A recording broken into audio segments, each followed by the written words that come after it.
Hadirin tuan-puan yang dihormati, selamat datang ke program webinar ini. Saya, Azim dari SMK Taman Pelangi Indah, Ulu Tiram, akan mengemudi program ini.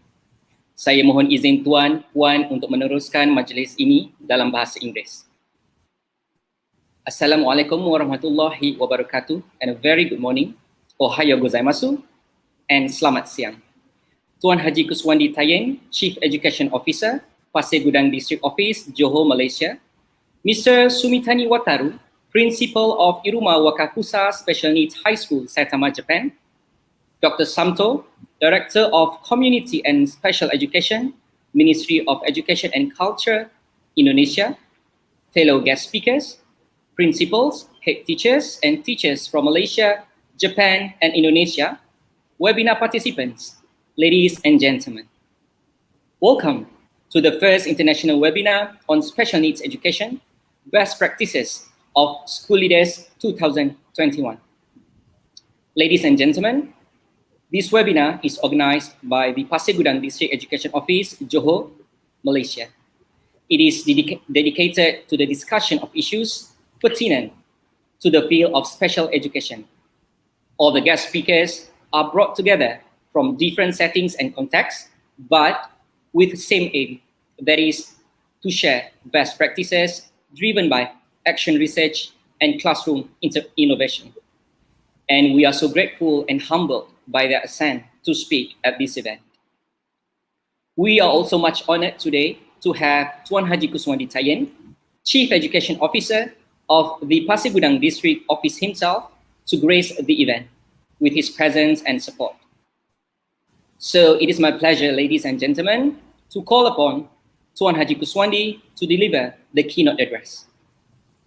Thank you. Bismillahirrahmanirrahim. Assalamualaikum warahmatullahi wabarakatuh dan salam sejahtera. Very good morning. Yang dihormati Cikgu Muhammad Azim bin Saidun, moderator pada hari ini. Yang dihormati Barisan Pembentang First International Webinar on Special Needs Education tahun 2020, Best Practices of School Leaders, yang berusaha Tuan Rosita binti Manas, Pegawai SIP Plus, Sektor Pengurusan Sekolah, Pejabat Pendidikan Daerah Pasir Gudang, yang berusaha Dr. Muhammad Asminul Hisham bin Adam, Penolong Pegawai Pendidikan Daerah, Pendidikan Khas, Sektor Pembelajaran, Pejabat Pendidikan Daerah Pasir Gudang, yang dihormati Mr. Imori Tatsuya, Senior Assistant Iruma Wakakusa Special Needs High School, Saitama, Japan. Yang dihormati Ibu Aris Widawati, Guru Sekolah Luar Biasa Negeri 1, Yogyakarta, Indonesia.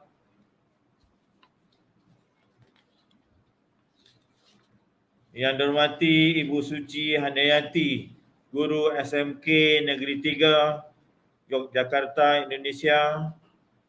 Yang dihormati Dr. Samuto, Director Pendidikan Masyarakat dan Pendidikan Khusus, Kementerian Pendidikan dan Kebudayaan Republik Indonesia. Diberi hormat yang terdiri daripada pegawai Kementerian Pendidikan dan Kebudayaan Republik Indonesia, Ibu Sri Muji Rahayu, Kepala Sekolah SLB Negeri 1. My greets to Mr. Watura Sumitani, Principal of Iruma Wawakusa Special Needs High School, Japan. Mr. Yayui Soito, Vice Principal. Mr. Hiroaki Ohmura, Vice Principal of Iruma Wakakusa Special Needs High School Japan, officers and teachers of Saitama, Japan. Pegawai serta barisan pendidik negeri Johor dan barisan pegawai dari Pejabat Pendidikan Daerah Pasir Gudang, peserta-peserta webinar dari Malaysia, Indonesia dan Jepun serta barisan jawatankuasa international webinar. Alhamdulillah, syukur kepada Allah SWT kerana dengan izinnya kita dapat dipertemukan dalam webinar peringkat antarabangsa yang julung kalinya dianjurkan oleh Pejabat Pendidikan Daerah Pasir Gudang di bawah SIP Plus dan unit pendidikan khas sektor pembelajaran. Justru saya mengambil kesempatan ini ingin mengucapkan selamat datang dan terima kasih kepada semua yang terlibat pada pagi ini. Hadirin yang dihormati, pendidikan khas di Malaysia artinya pendidikan bagi murid berkeperluan khas di suatu sekolah khas atau di sekolah yang melaksanakan program pendidikan khas integrasi ataupun PPKI ataupun program pendidikan inklusif kepada peringkat pendidikan prasekolah, pendidikan rendah, pendidikan menengah atau pendidikan lepas menengah. Dalam sistem pendidikan khas, PPKI merupakan penyumbang utama enrolment murid berkeperluan khas dan dilaksanakan di seluruh negara. Berdasarkan peraturan pendidikan iaitu pendidikan khas tahun 2013, murid berkeperluan khas artinya murid yang diperakukan oleh pengamal perubatan, ahli optik, ahli audiologi atau ahli psikologi mengikut mana-mana yang berkenaan sama ada dalam perkhidmatan kerajaan atau tidak. Sebagai murid yang mempunyai ketidakupayaan penglihatan, ketidakupayaan pendengaran, ketidakupayaan pertuturan, ketidakupayaan fizikal, masalah pembelajaran atau mana-mana kombinasi atau ketidakupayaan serta masalah yang telah dinyatakan di atas. Saudara dan saudari sekalian, pendidikan khas di daerah Pasir Gudang sentiasa menunggung hasrat Kementerian Pendidikan Malaysia dengan sentiasa responsif terhadap keperluan MBK ke arah kemenjadian inklusif dan kebolehpasaran kerjaya dalam apa jua bidang mengikut keupayaan masing-masing. Dasar ini menyokong pelaksanaan falsafah pendidikan kebangsaan yang berhasrat untuk melahirkan insan yang seimbang dan holistik. Dalam penolakan Zero Reject Policy yang diperkenalkan semula oleh Kementerian Pendidikan Malaysia, memberi peluang kepada MBK untuk mendapat pendidikan seiring murid aliran perdana. Di Pasir Gudang, pada tahun 2020, seramai 1,650 murid berkeperluan khas telah direkodkan bersekolah berbanding tahun 2019, iaitu seramai 1,339 orang.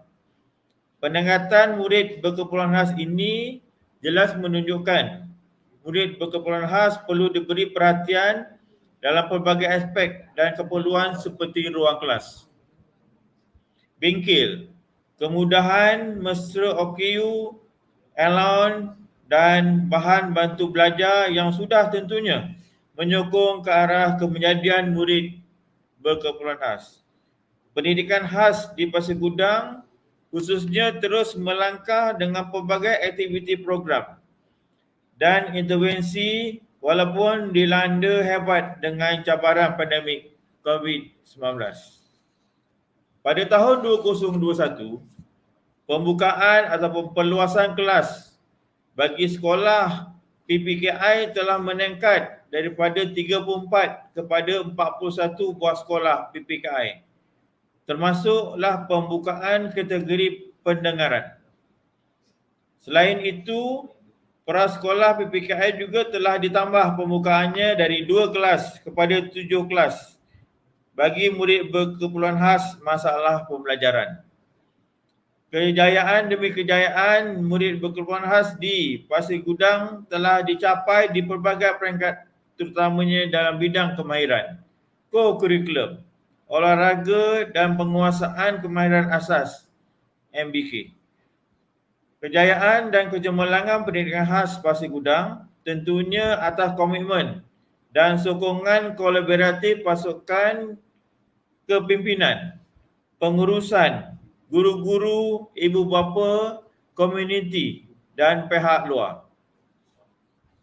Hadirin yang dihormati sekalian, penganjuran webinar amalan terbaik pendidikan khas peringkat antarabangsa tahun 2021 ini yang melibatkan 3 buah negara iaitu Malaysia, Jepun dan Indonesia merupakan salah satu inisiatif Pejabat Pendidikan Daerah Pasir Gudang untuk melaksanakan perkongsian pita dan jalinan serta jaringan ke arah kemejadian serta kebolehpasaran murid berkeperluan khas dalam pendidikan khas di peringkat antarabangsa.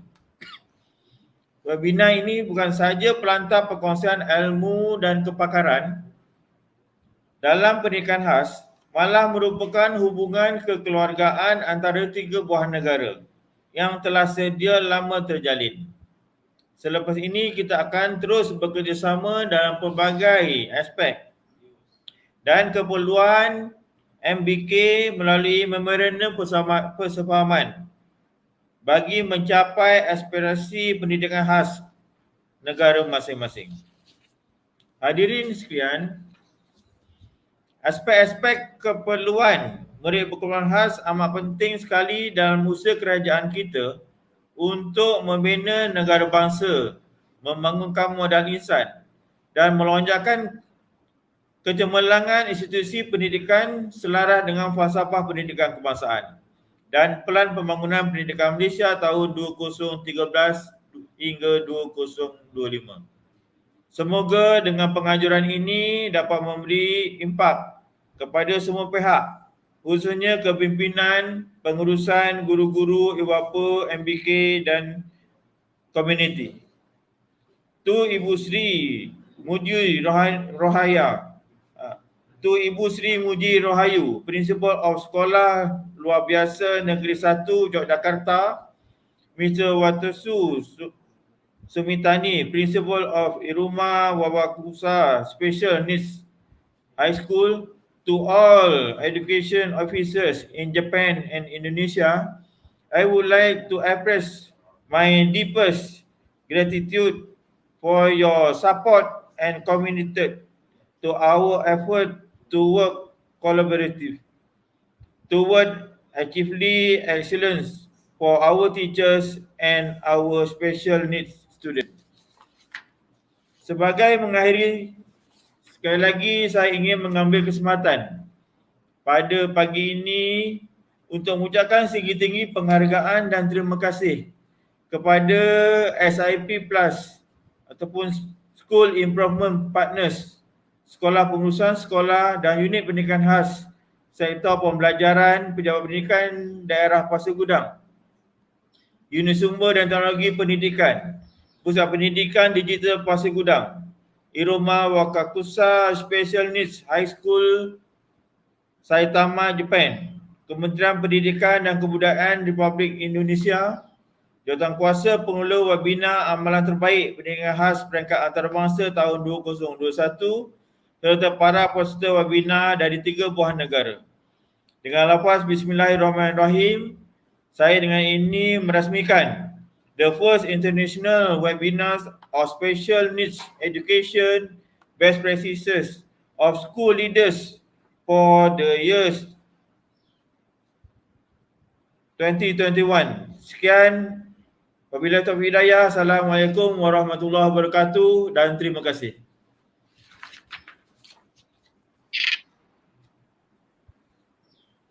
Thank you, Tuan Haji Kuswandi, for the keynote address, and we are so delighted to learn about the MOU that shall be signed between Malaysia and Japan, and also Malaysia and Indonesia.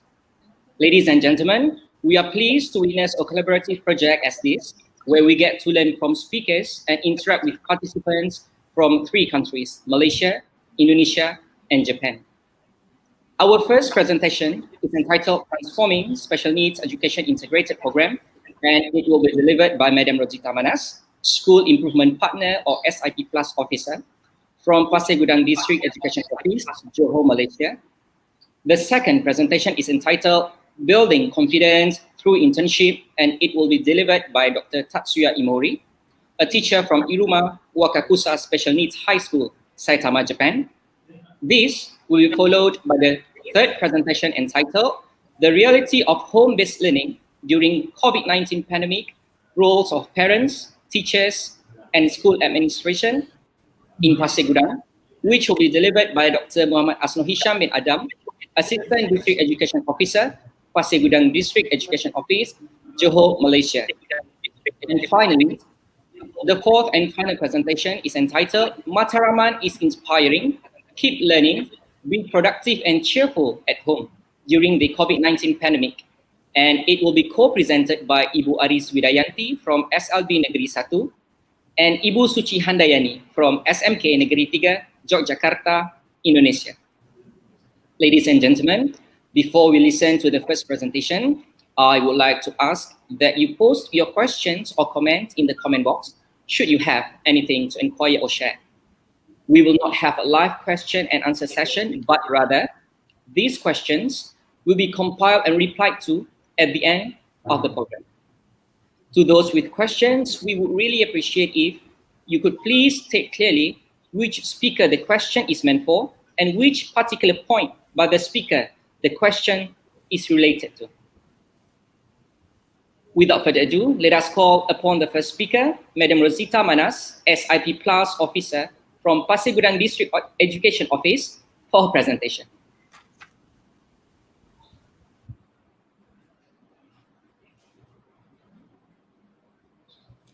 Thank you, Mr. Azim, our moderator for today's international webinar. Assalamualaikum warahmatullahi taala wabarakatuh. Ohayo gozaimasu. Selamat pagi. Good morning, everyone. My presentation today, as the title goes, is a sharing of experience and ideas. I'm not an special education expert, but what I want to do is to share with you my experiences as one of the school leaders who are given the responsibility to run a school with a special needs integrated program.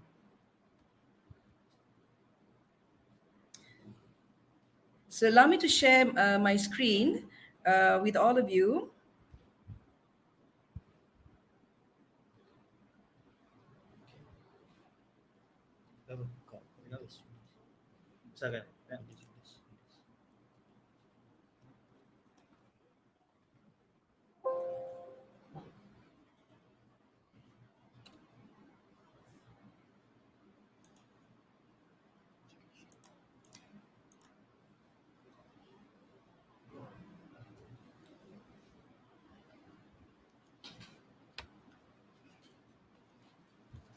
Okay.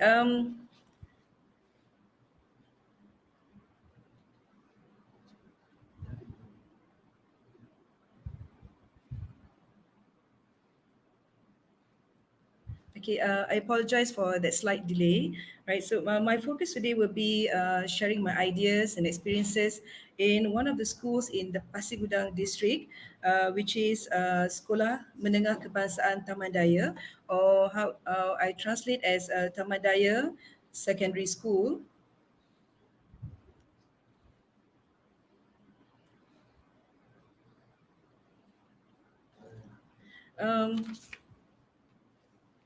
And whatever I'm going to say today, or the pictures and also the experiences, will be based on my experience while running the school in from 2015 to 2020. So before I begin, I would like to take this opportunity to thank the Johor State Education Office,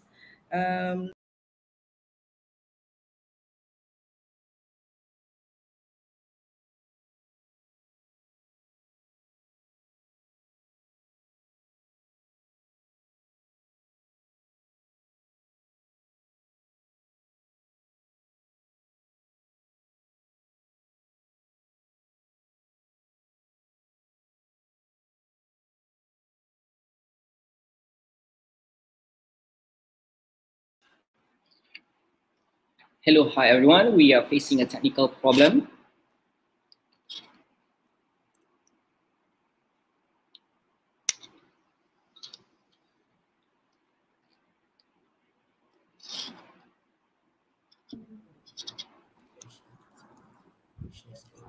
Okay, the floor is yours, Madam Rosita. Right. It seems that I was gently kicked out of the screen for a few minutes, for a few seconds. Okay, so I'll continue. So before I begin, I would like to take this opportunity to thank the Johor State Education Office, the Pasir Gudang District Education Office, and especially to the administrators, to our special needs teachers, staffs, teachers, and also children and students of SMK Taman Daya for their commitment, for their perseverance, and for giving me this opportunity to share the programs and achievements of the school. So I'll begin with just giving a general overview of the types of special needs programs in Malaysia. So first of all, in the 1940s, we started with special needs school, which focused on visually and hearing impaired children. But in the 1990s, these programs have been upgraded, and we have now special needs education integrated program for the primary and secondary schools, and we also have secondary vocational schools for special needs. We also have inclusive education for special needs, and early intervention programs for the pre-primary schooling. So what I'm going to focus now today is on the special needs education integrated program for the secondary schools. And here is a definition of integrated special needs education, which is taken from the Malaysian Ministry of Education in its Manual of Operation for Special Needs Education 2015, which says integrated special needs education program is a special education program intended especially for students with special needs who are placed in special education classes in government schools or government aided schools. So the main aim of special needs education integrated program is basically to ensure that students with special needs can learn in a least restrictive environment, which is a normal school environment or a day school environment, to enhance social integration between children with special needs and their mainstream peers in as many schools activities as possible, and also to enable students with special needs to develop their social and communication skills effectively. So I'm taking a classic example of an integrated school, which is SMK Taman Daya Secondary School. And to begin with, I will briefly explain the types of streams in that school, where we have the mainstream students aged 13 to 17. And these students go through the national curriculum, where at the end, at the age 17, they will also seek for the secondary school certificate. And then we have also a group of students from the pre-university, which go with this group of people will then will be in school for 2 years, and they'll be taking the A levels, or what we call it as the Malaysian Certificate of Education. The High Certificate of Education (STPM), and also we have vocational training for secondary schools for students aged 16 to 17. And my focus today is on the special needs education for children aged 13 to 19, which in 2020, the school had about 98 students, reaching about almost to about 100 students in the school. So this is a very large number, and this is what we're going to talk about, and this is what are the things that I'm going to share about this special needs children in SMK Taman Daya. Basically, in an overall picture, we have for the special needs children, we have low functioning students, which consists of mild mental disorder, Down syndrome, schizophrenia, rubella syndrome, speech delay, and also we have children with disabilities regarding learning disorder, speech disorder, hyperactive, physical disorders, cerebral palsy, and we have a group also of about 4 children in 2020, which we consider as high functioning, and these students are placed in inclusive programs where they sit in the mainstream classroom, and they are capable of going through the national curriculum and then proceed to taking the national examination. So what I'm going to talk about today is more on low functioning and the average functioning students in Taman Daya Secondary High School. So basically, what we have laid out in Taman Daya Secondary School is there are two programs. Two ways of putting it. Two categories. First, from the age 13 to 14, we concentrate on the literacy and numeracy skills. Of the children. And then we also allow them to experience all the basic living skills which they need for everyday living. And we also have the age 16 to 19. And I put a plus one there because sometimes these children will be given the chance to extend another year for them to be able to complete their schooling. So in our system, in Malaysian system, we have actually a plus one where the kids can, where the children can actually continue their studying in the normal day school for another year, which is till the age of 20. And here also, we also have the literacy and numeracy skills. And this is when, at this age, where we are able to put the students in specific living skills group or what we call is specific skill-based programs. And this is identified by the teachers and also through discussion with parents to see the students' needs, to see the students' abilities, and also to take into consideration their interests in the kinds of uh, skill-based program which they're interested in. So all these are taken into consideration before the students are placed in specific skill-based programs. And here also at this age, they are also sent for advanced training, which takes place in outside the school, which we call the PIMA program. But this rarely happened in my school because of the problem of transportation and also problems, the economical factors of the parents where they are not able to actually provide enough funds for the kids to be able to do their practical or do their skill-based training outside the school. And so at the end of the day, we only have maybe one or two children who are able to follow with this advanced training outside the school. And after the age 19, the students leave school. So this is what happens in many schools, many integrated schools in Malaysia. So our question is actually, where do they go after 19? So as school leaders, we are looking at this. This is the place where these are the things that we should consider because we are not special education experts.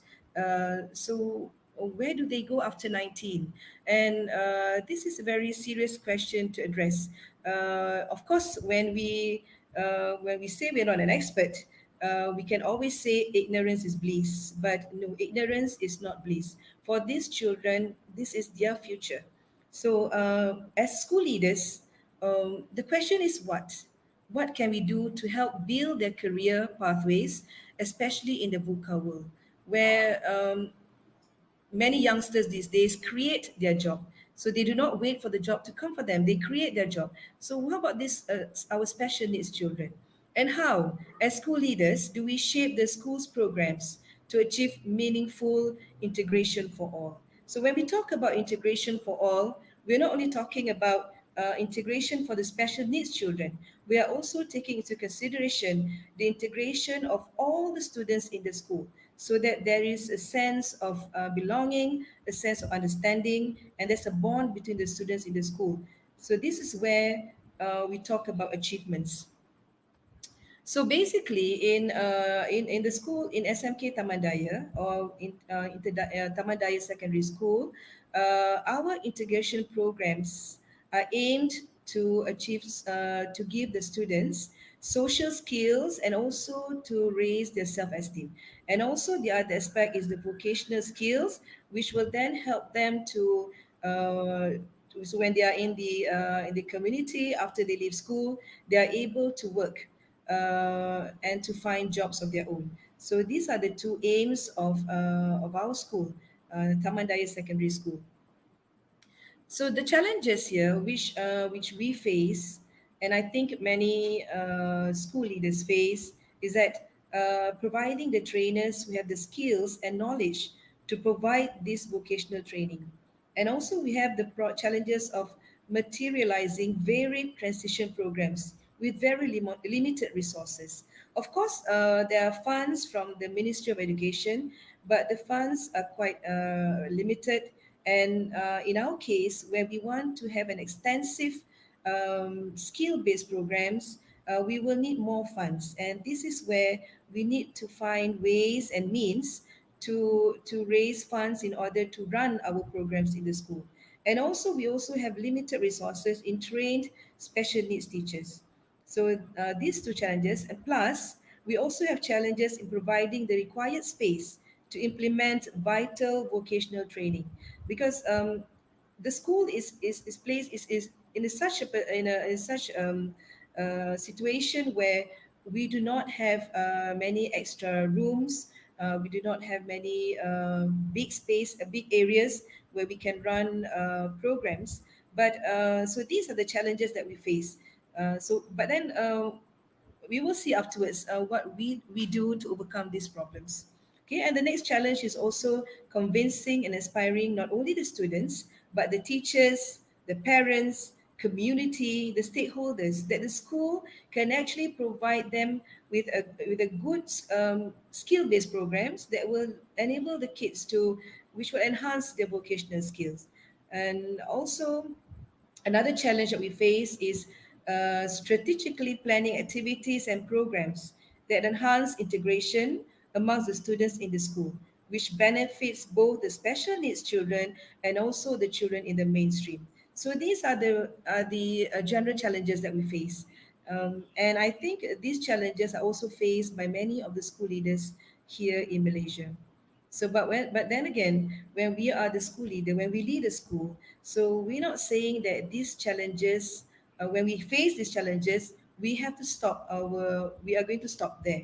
So, what we should do is we should concentrate more on the solutions rather than problems that we face. So then only can we proceed, and then only can we carry out a program successfully. So the strategies that we adopt, or what we discuss together with the administrators, the teachers. So these are the things that we came up with before we actually start with our skill-based programs. So first of all, what is most important in a day school is for the school leaders to share the school's vision. A shared vision is very important because everyone in the school must know where we are taking these children, to which limits are we taking these children, what we plan to do with the children in the school, especially with our special needs students, because the knowledge about special needs education may not come to all. Uh, Only those who are directly involved in the special needs, they are the ones who have the knowledge. But to many of us, this is something that we need to learn.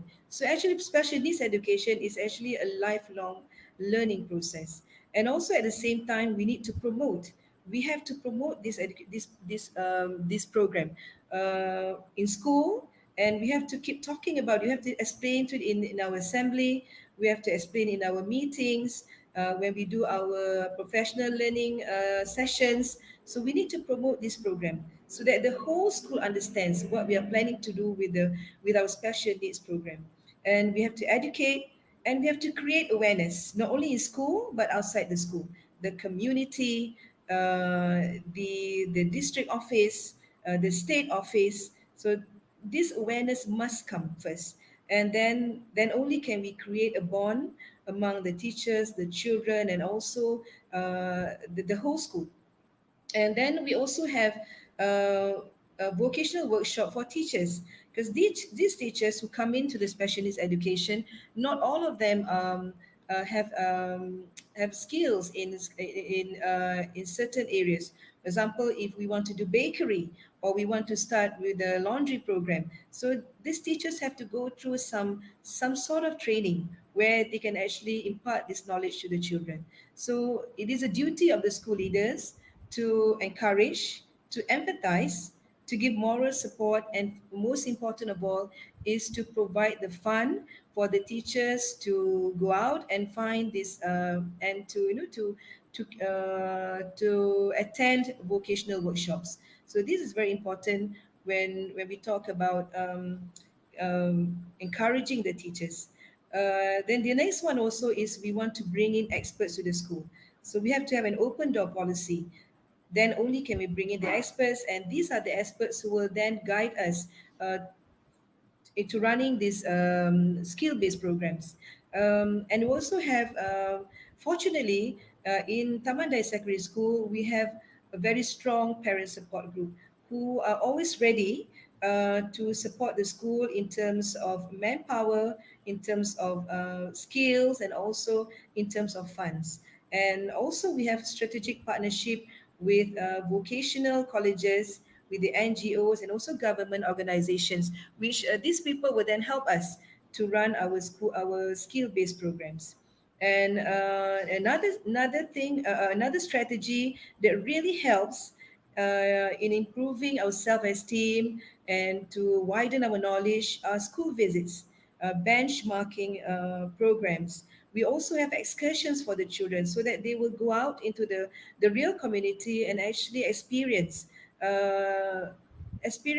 what is happening out there, how to deal with for example, if they go out to, if we bring them to the to the supermarkets, for example, how do they communicate with the people at this, how do they communicate when buying things, and the money exchange. So these excursions are very crucial, are very important when it comes to giving the students the social skills. We also have a lot of exhibitions which where we want the students to actually communicate with the general public, because through exhibitions they not only get to see the general public, but they also manage to explain their programs and to create the awareness to the community outside the school. And so these are the programs, the strategies that we have laid out for the last 5 years for the special needs program to run successfully.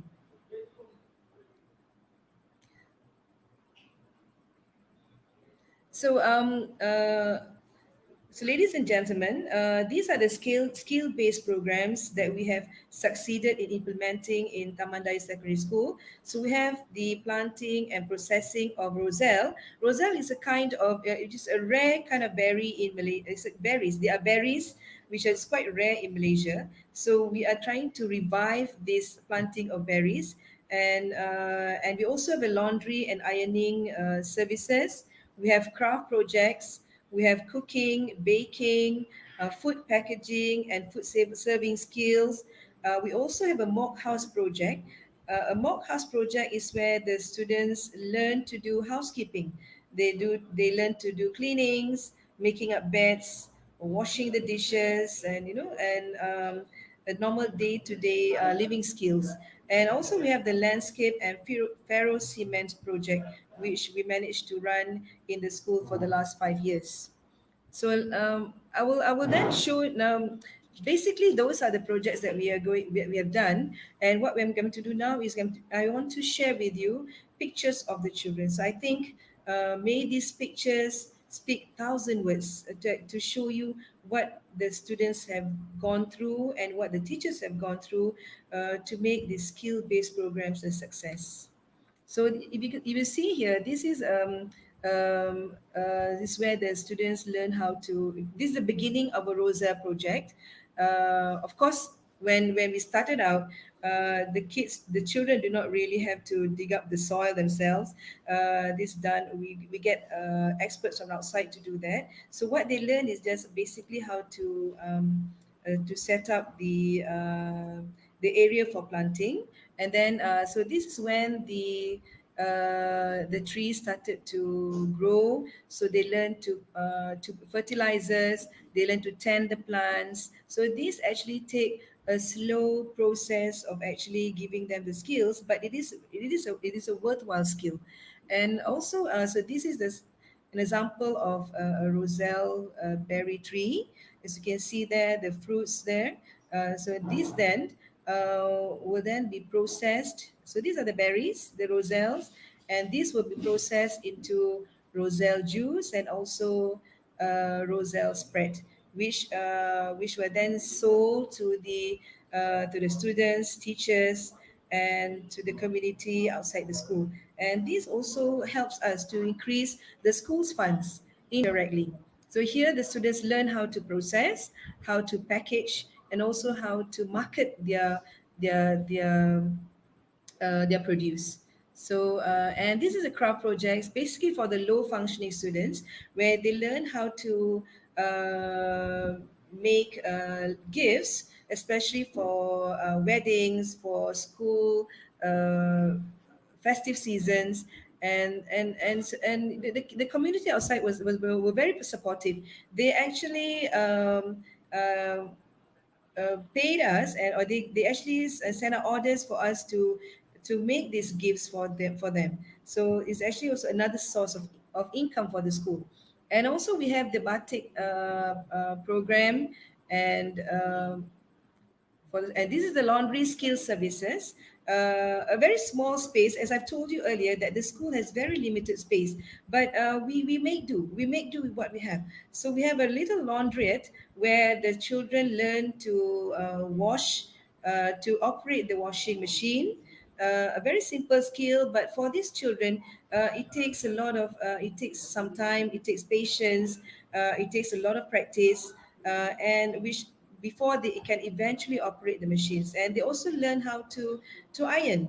And these ironing skills are very important because and the teachers in the school are very supportive, where they also send their clothes for the children to iron. And this also is a form of income for the students. As you can see here, the skill for operating the machine and folding the clothes neatly, all this needs a lot of patience, a lot of practice for our special needs children. Okay, and this is what I mentioned earlier, the mock house, where they have the housekeeping skills. And just for your information, this is where we actually this is we started this through a collaborative effort with the state government, and the funds were given by them. So we managed to come up with this mock house, and a very small mock house where uh,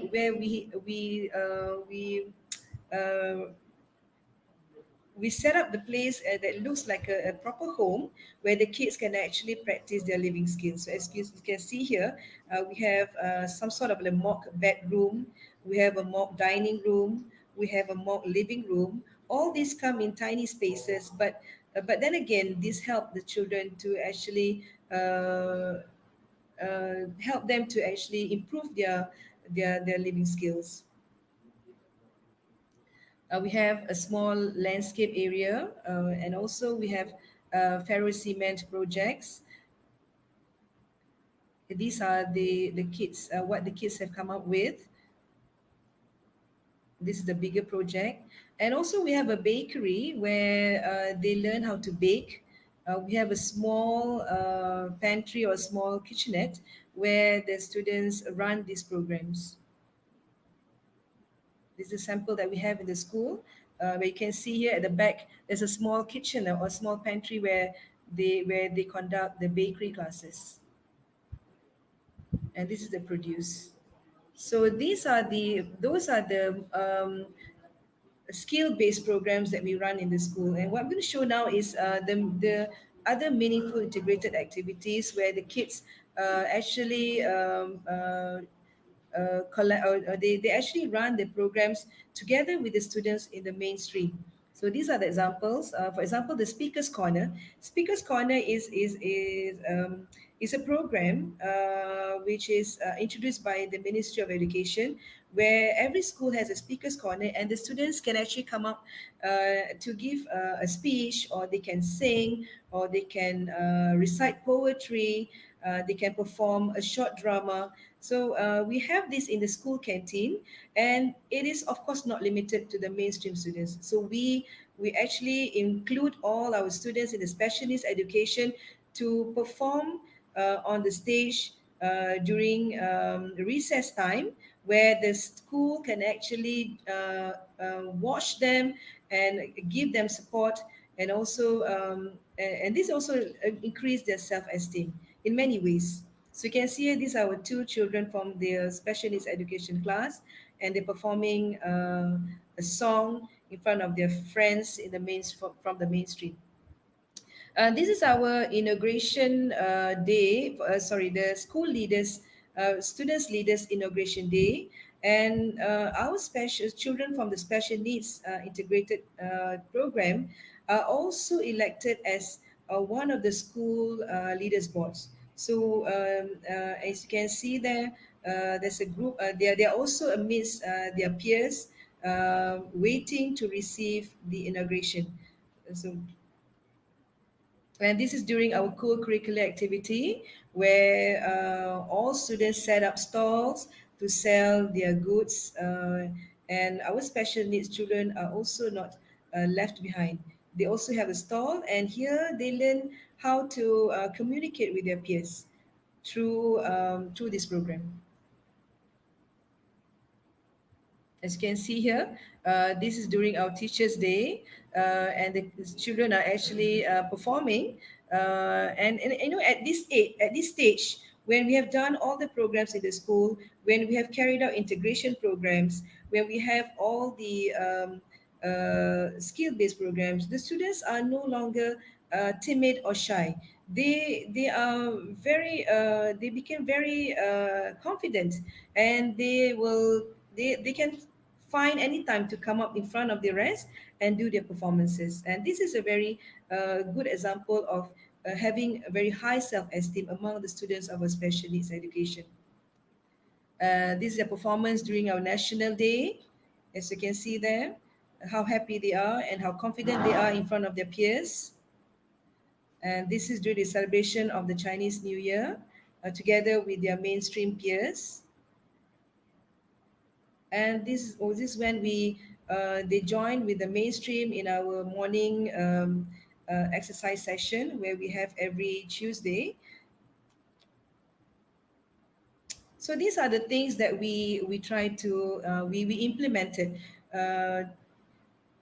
for the special needs children in our school. So and these are the things that these are the next slide which I'm showing now is actually the projects that we did in creating awareness and fundraise and to raise fund.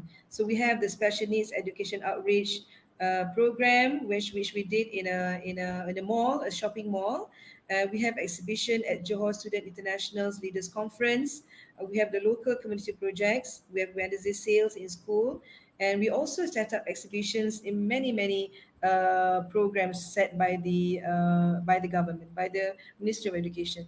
So here's one sample of a project, of a community project, where we are given an opportunity to set up exhibitions and to set up stalls in one of the biggest biggest shopping mall in Johor.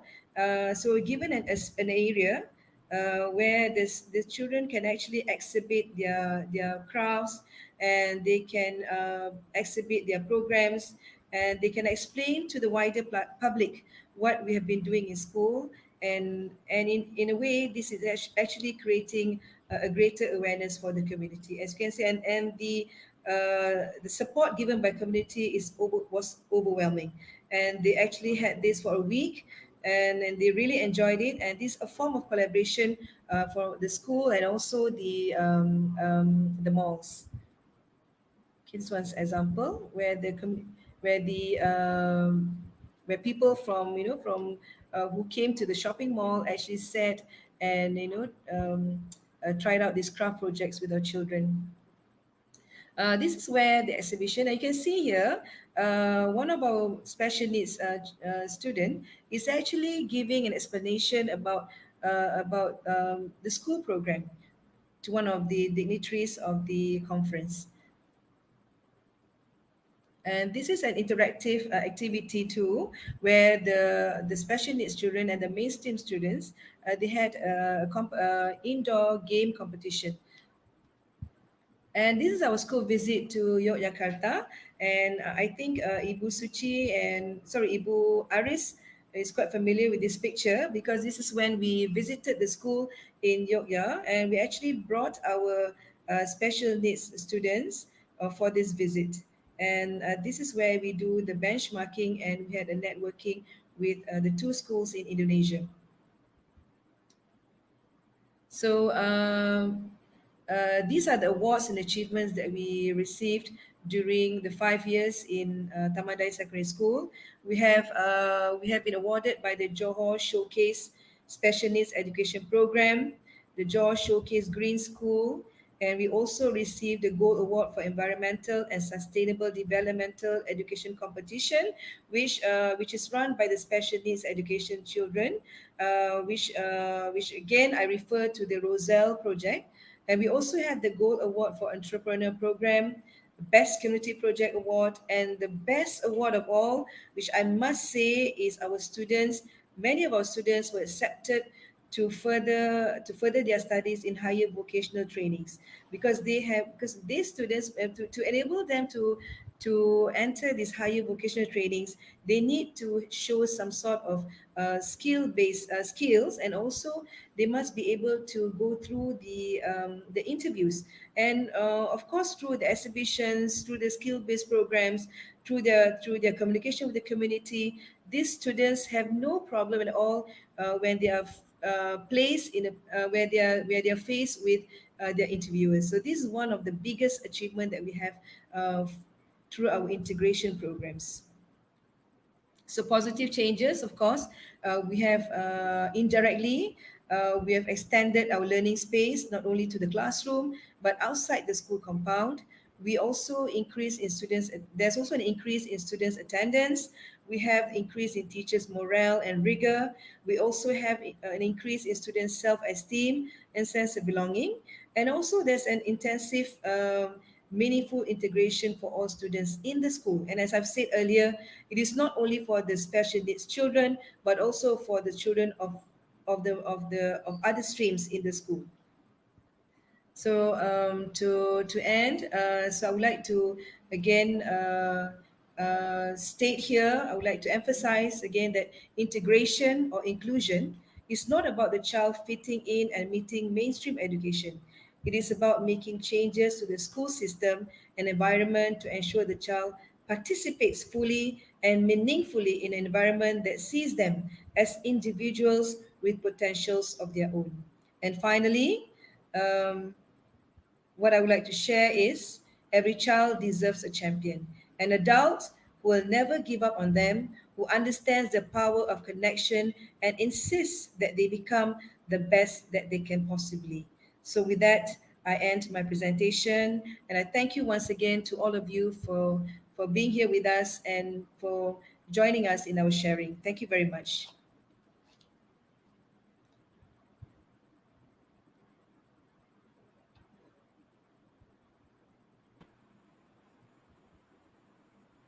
Thank you, Madam Rosita, for the presentation. It was indeed very precise and relevant. I am sure practitioners here could relate to each and every point that you mentioned. Thank you for sharing. So let us now call upon Dr. Imori for his presentation. Dr. Imori, the floor is yours.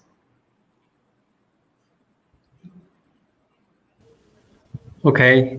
Hello, everyone. I hope you can hear me. And my name is Tatsuya Imori. I'm a teacher at Iruma Wakaksa Special Education High School. And today I'm going to talk about mainly the internship program that my school has. And also I'd like to introduce a little bit of specialized training programs that my school has. As you have already noticed, my English is not as good as other speakers. So I will talk slowly and I will try to speak clearly. And please accept my apologies before I start speaking. But please ask me questions afterward so that I can explain to you further. Okay. All right. Okay. Please move to the next slide, please.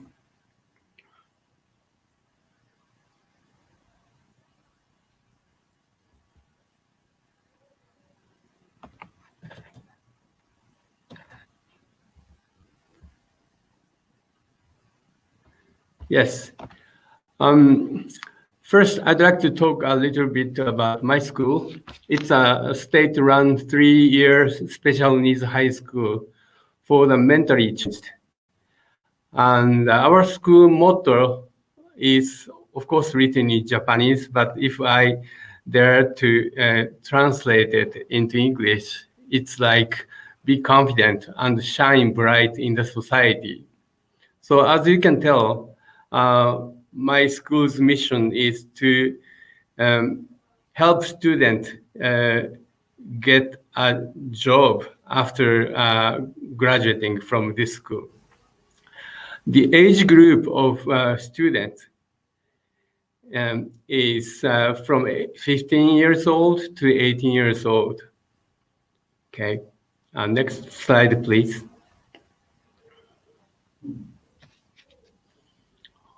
My school, Iruma Wakakusa Special Needs High School, has 2 different courses. One is regular course, which has in which students are more severely handicapped. And the course that I belong to is vocational course, where students are moderately or mildly challenged. And the vocational course has 180 students. As this is a 3-year school, 6 students per year. And they commute from all over the state to school using public transportations. It's amazing that they can come to this school spending like 2 hours. What's notable about this school is that each student belongs to one of the 6 specialized programs, which are bakery, farming, textile design, office work, maintenance, and hospitality service, which is actually a cafe service. Okay, and students in vocational course study specialized areas like these programs on Monday, Wednesday, Friday.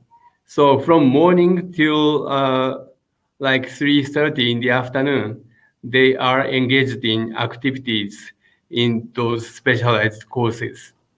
And on Tuesday and Thursdays, they study math, Japanese, English, and art, music, and subjects like that, and PE. Okay, next slide, please. Okay, I'd like to introduce to you 6 specialized programs. One is bakery program, which is one of the most popular program in our school. Many junior high school students come to school because of this bakery program. And bakery program, as the real name is food hygiene program. that means that not only they learn how to bake bread, they learn how to deal with food in a very hygiene way. And they also learn to collaborate with each other. And also they learn to think about the customer who will eat their bread. So those things will help them to get a job, not in bakery area, but also in other areas. Those qualities are regarded as important. Okay, next, please.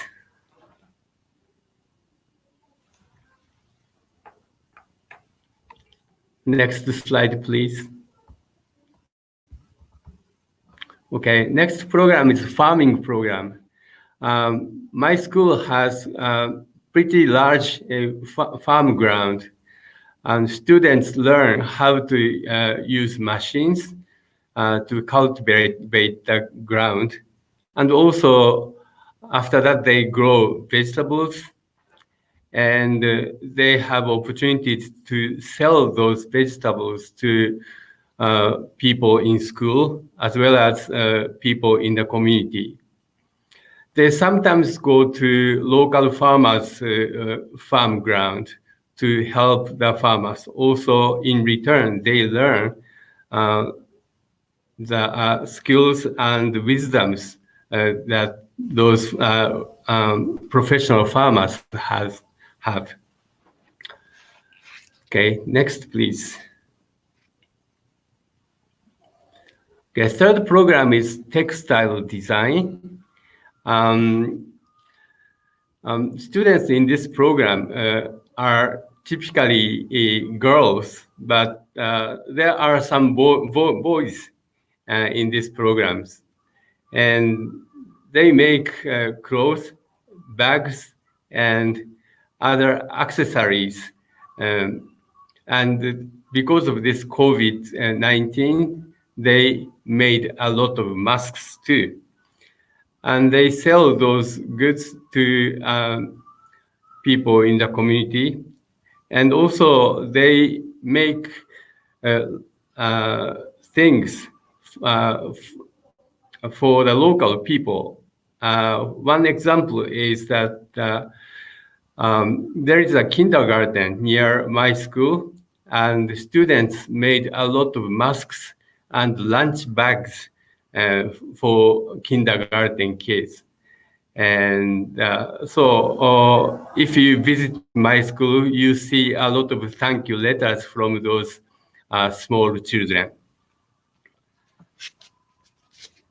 Okay, next, please. And fourth program is office work. Students in office work program learn how to use personal computers and also learn skills necessary to work in office. So that includes making photocopies in a precise manner. And so also the picture on the left shows that students, one student is checking if pens and erasers and those things in teacher's lounge are enough. So if there is shortage, students put those items to those individual boxes. So that is also part of the office work program. And since my school is located in Iruma City, which is about less than 1 hour train ride to central Tokyo, students can have internship opportunities and also job opportunities in Tokyo, where there are a lot of major companies in which office work is plentiful. Okay, next, please. Okay, fifth program that my school has is maintenance. But it's actually a cleaning course. And they learn how to use machines to clean the floors.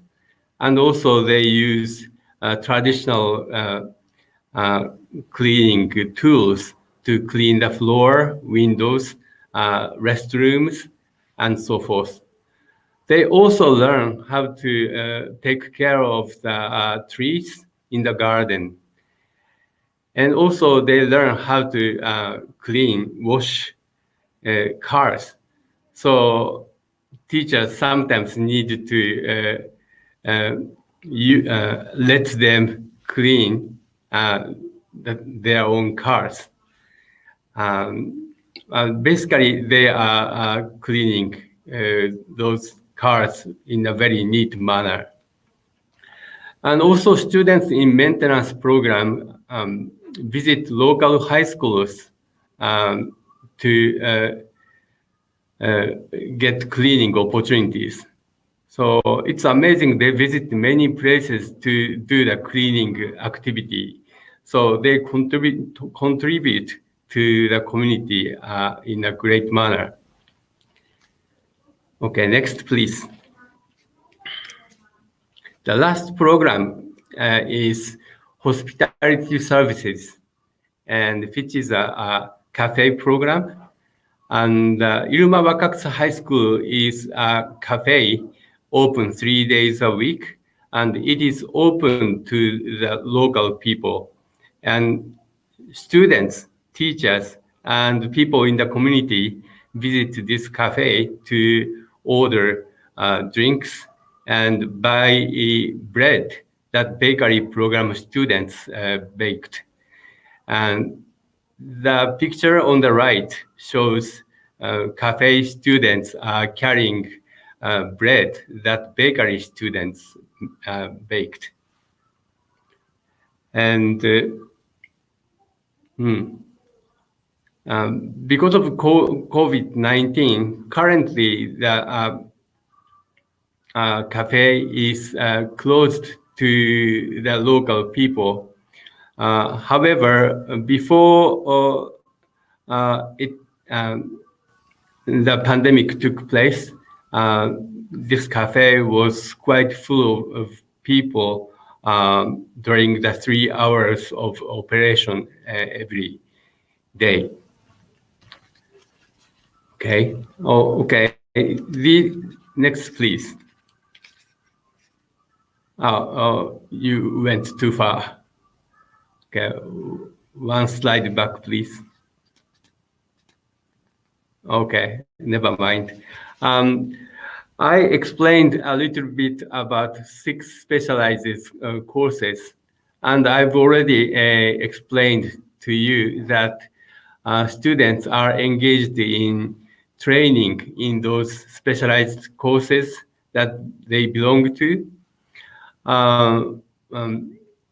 However, that's not enough for them to shine in the community.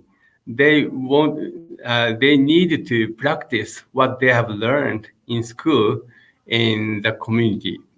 That's why we have an internship program, which is pretty extensive in the standard of my state.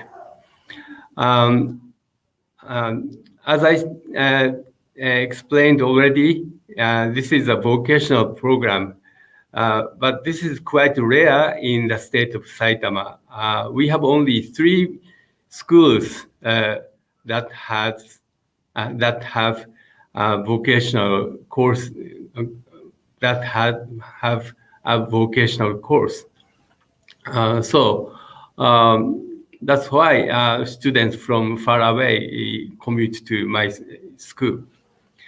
And talking with internship, vocational courses send students to mostly private enterprises. the duration is typically 5 days to 10 days. And students go to internship twice to 3 times a year. But we do not put more than one student in one internship site at a time. Interns are not paid for the work they do. Interns commute by themselves using public transportation. Some of you might think, oh, there might be people, there might be families who cannot afford to pay those traffic expenses. But actually, the state of Saitama reimburses the transportation cost after the internship. Okay, next, please. Okay, I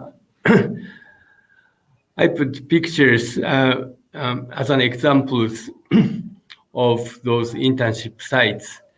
The picture on the left is a factory making elevators. And the one on the right is making footings for the construction site. Okay. There are many different manufacturing factories available for the internship. Okay. Next, please. Okay, another internship sites are retailers. Like there are many different kinds of supermarkets, and also shoes store, clothing stores, and many kinds of retailers are open for the internship. Okay, next, please. Okay, this picture shows a student working on a computer, and there are data entry kind of work available for interns. And also some students who are good at using computers, there are much other kind of work of higher level. The one on the right is doing his internship in the printing company, and he's counting the product. Okay, next, please. These are cleaning people. The one on the left is doing internship in a hotel in the mountain. You can see a beautiful mountain in the countryside of Saitama outside the window, and the student is cleaning the window. The one on the right shows a student cleaning the window of a commuter train. And for some reason, some of the students are very fond of public transportations, like trains and buses, and they like to experience internship in those transportation-related companies. Okay, next, please. Okay, these two pictures shows internship sites that are related to humans. The growing number of students are doing internship in nursing homes. They can be a communicator with senior citizens, and also like this girl, they are asked to use some craft, make some crafts for the decoration of some nursing home events. And these days, nursery school have started to be internship sites open for our student. And this girl is cleaning the toys that nursery school kids used. Okay, next slide, please. Okay, restaurants are quite popular internship sites too. The one on the left is preparing a bowl of rice and in the backyard of a restaurant. And the one on the right is in an Italian food restaurant, and she is very cheerful, so she is used as a greeter, and also she serves food to each table. Okay, next, please. Okay, as I've shown you, there are many different kinds of internship sites, but we just do not send students to those internship sites by themselves. We let them study a lot of things before we send them to internship. One of the examples of pre-internship learning activities is company visit.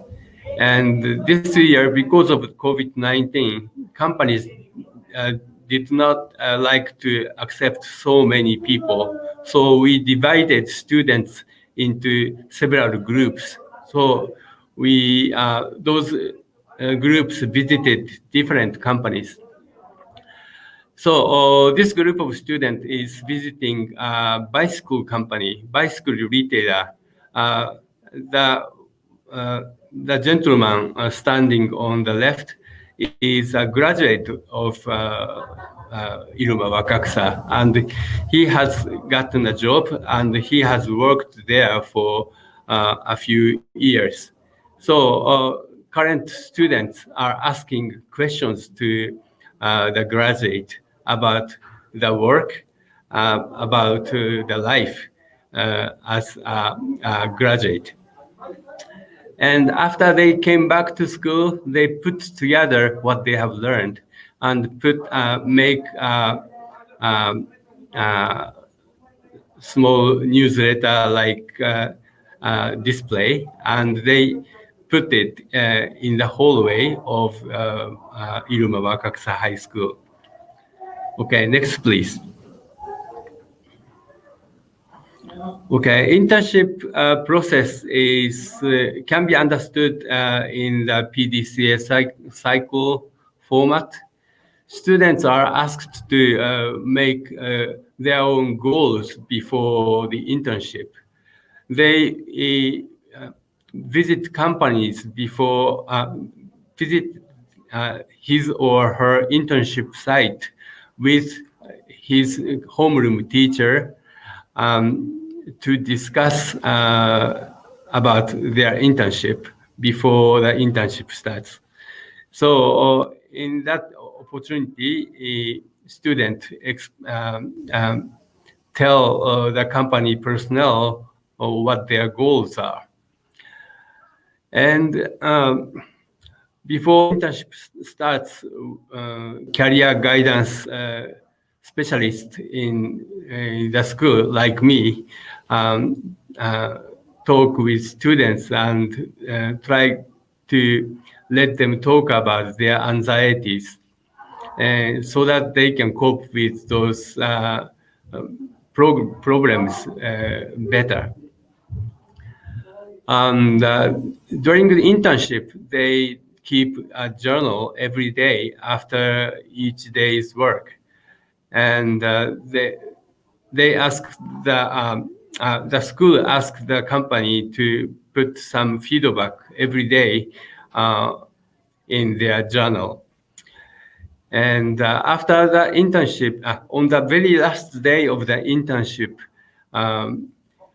we have a review session in which student, parent, teacher, and the company personnel are present, and they give feedback to student, and the parent tell the company personnel the, the parents' observation of their child during the internship. And after the internship is over, we have some post internship learning activities, such as presenting their experience in front of other students. And also, they come back to school and come back to their specialized training program, and they try to improve the strengths and weaknesses that were identified during the internship. And then students needed to think about where they want to go as an intern for the next time. So it's a cycle, and by repeating this cycle, they grow and they grow more confident. Okay, please go to the next slide. Okay, what students learn in the internship is as follows. They learn to fulfill responsibility. They learn people in the workplace are generally quite supportive and nice. They learn that their work can be appreciated. They learn it's okay to make errors as long as they are honest enough to admit those errors. They learn there are types of jobs they enjoy doing. Okay, next slide, please. And these are interesting factors to count on. During the internship and after the internship, they receive encouragement from peers.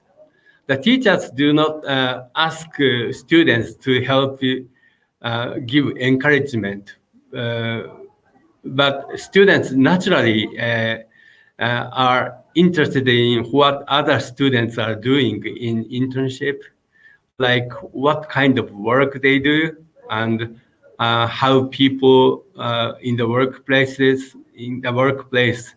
are. So they exchange information, and that have an influence in their choice of next internship site. So I think encouragement from peers is a very interesting factor when we think about the impact of internship. Okay, next factor is students' resilience. And students make errors and sometimes fail in the internship. Like there are instances of students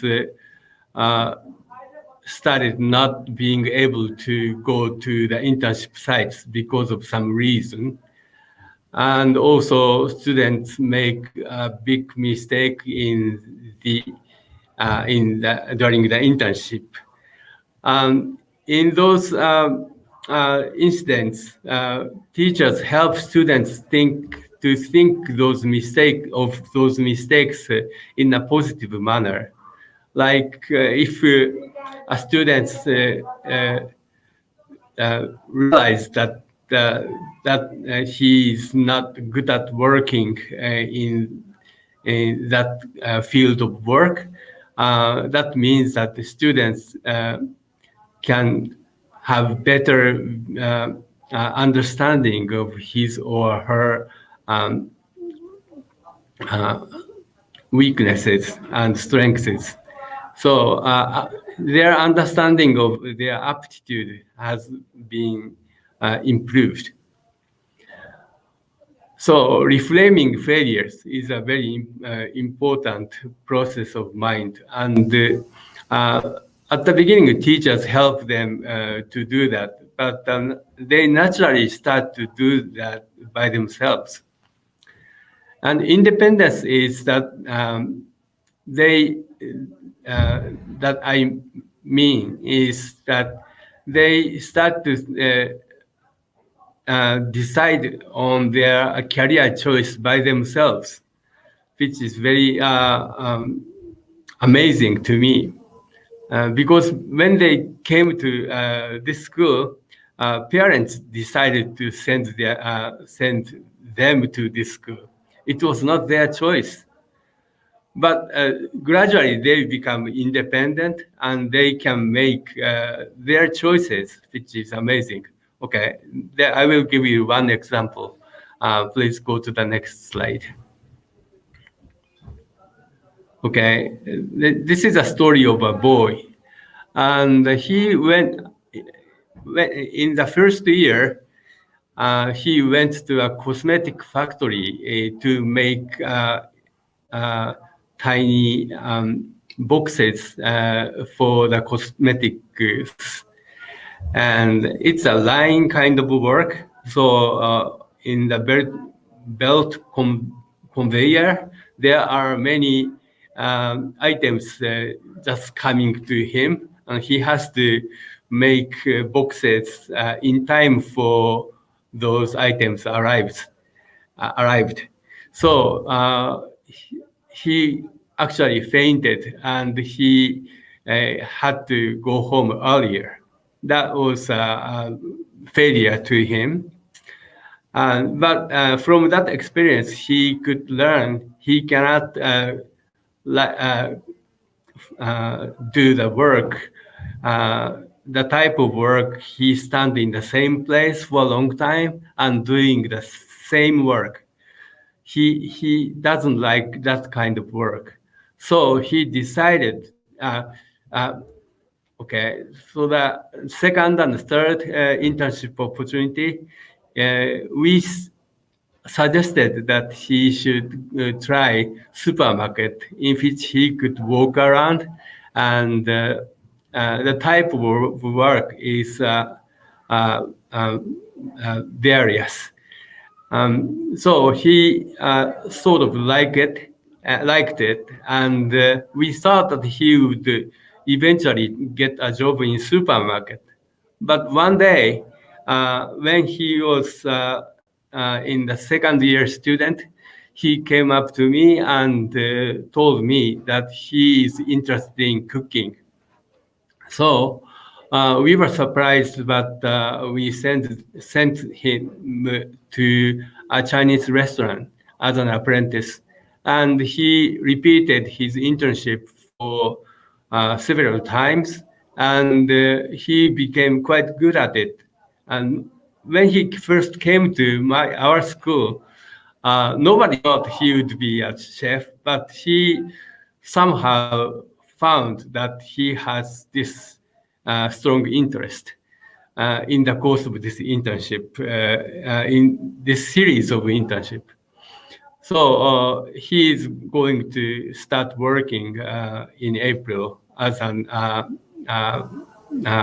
junior chef in a restaurant. So this is the independence that I meant. He decided on his own career choice by himself, which I believe is a success story. Okay, next, please.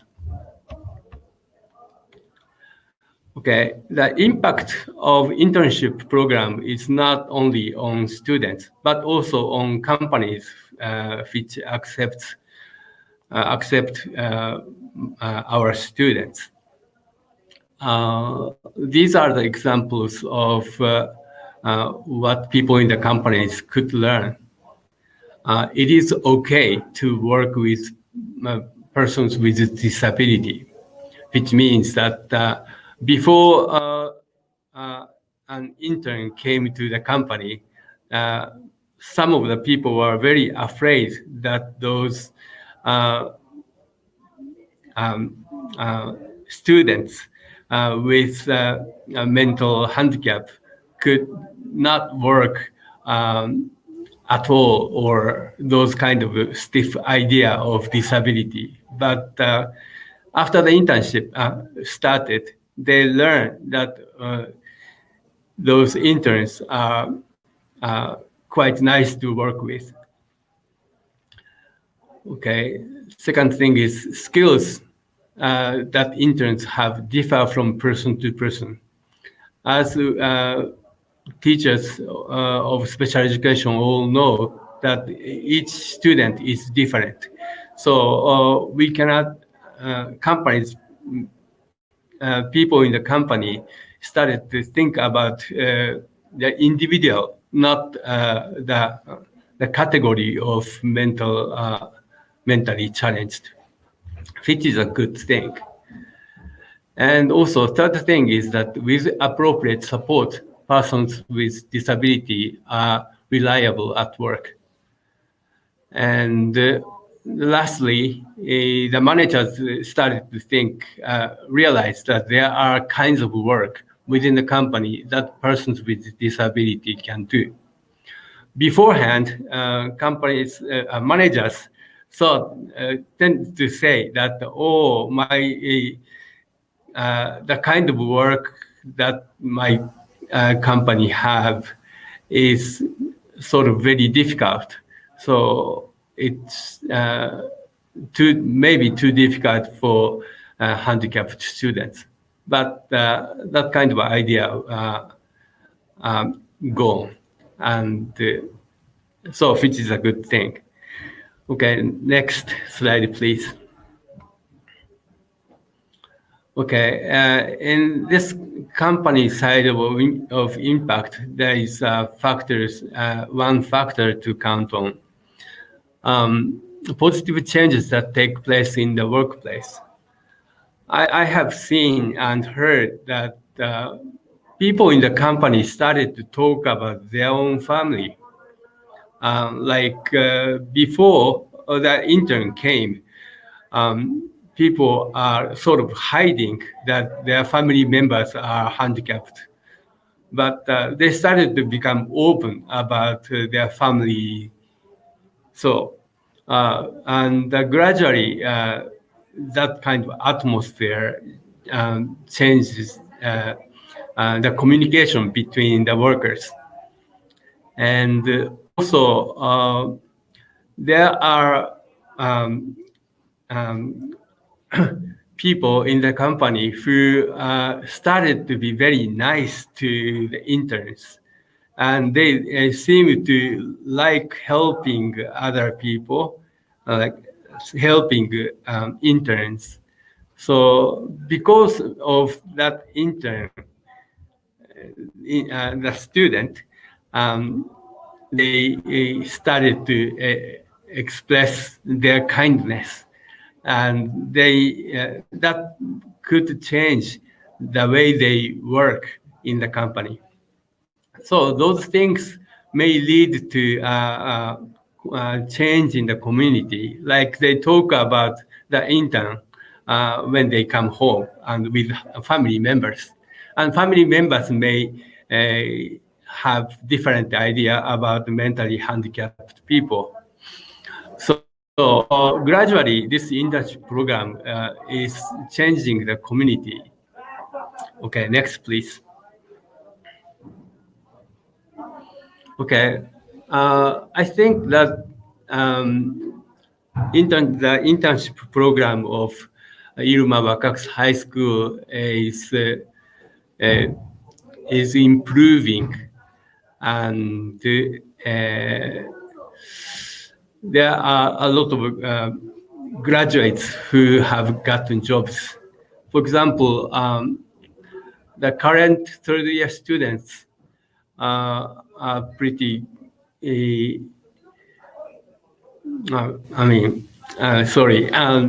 90% of the current third-year students have already secured a job after graduating next month. So which is a pretty good placement rate. But there are issues that we need to work on. One is better matching. And we need to think about the aptitude of student and also what company can offer. So the career guidance personnel of the of school needs to visit companies to actually observe the workplace and feel the atmosphere, meet the people that will take care of our school students.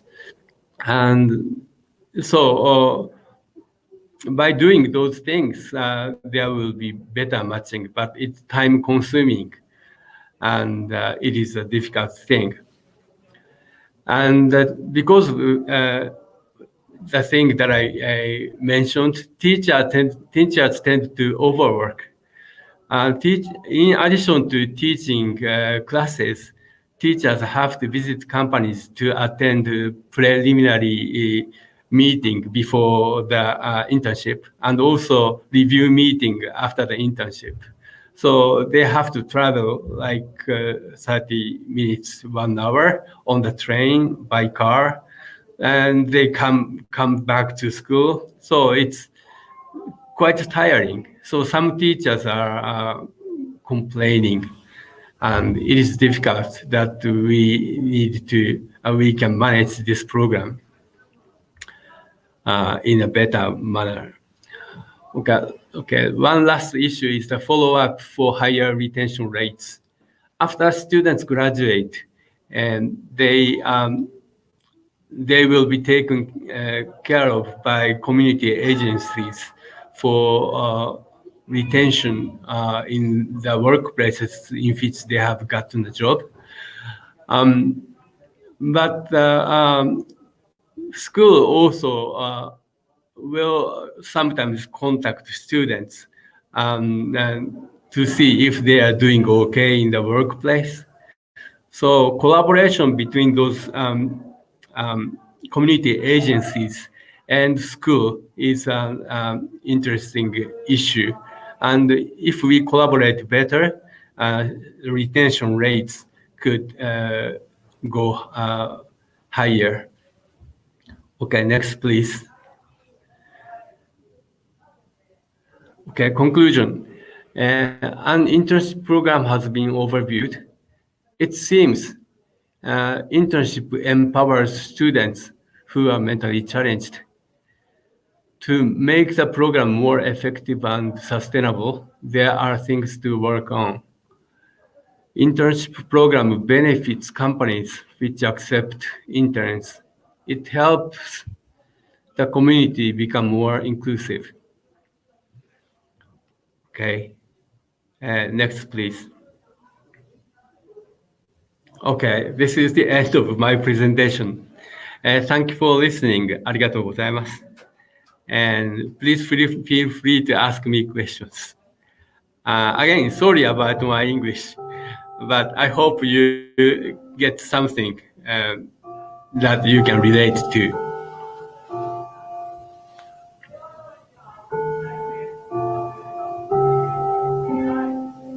Okay. Arigatou gozaimasu. Thank you, Dr. Imori, for the presentation, a very interesting presentation.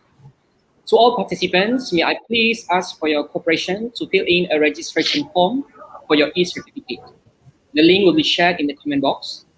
And for my fellow colleagues of Malaysian teachers, please scan the QR code on the screen at the end of the webinar for your SPLKM record.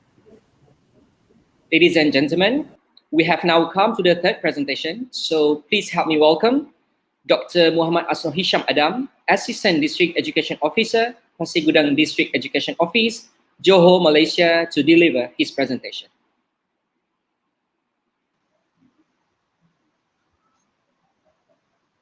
Thank you. Thanks to our moderator, Mr. Azim Saidun, and our icon teachers in Pasir Gudang area. Bismillahirrahmanirrahim.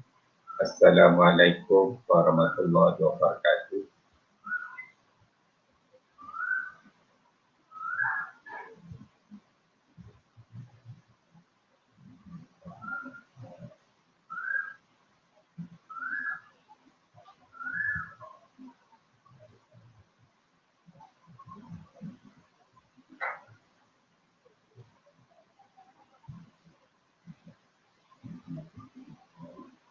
Assalamualaikum warahmatullahi wabarakatuh. Salam sejahtera, good morning, and salam Pasir Gudang Teguh Bidara.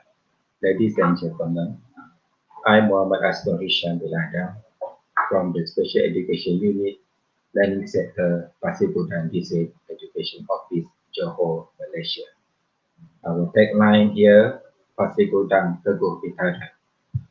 In the Special Education Unit, I was with a colleague and Madam Nur Asfalilawati Rajali, including the team of principal, headmaster, senior assistant teacher, coordinator, teachers, and student management assistant of special education. My paper entitled The Reality of Home-Based Learning During COVID-19 Pandemic, Roles of Parents, Teachers, and School Administration in Pasir Gudang.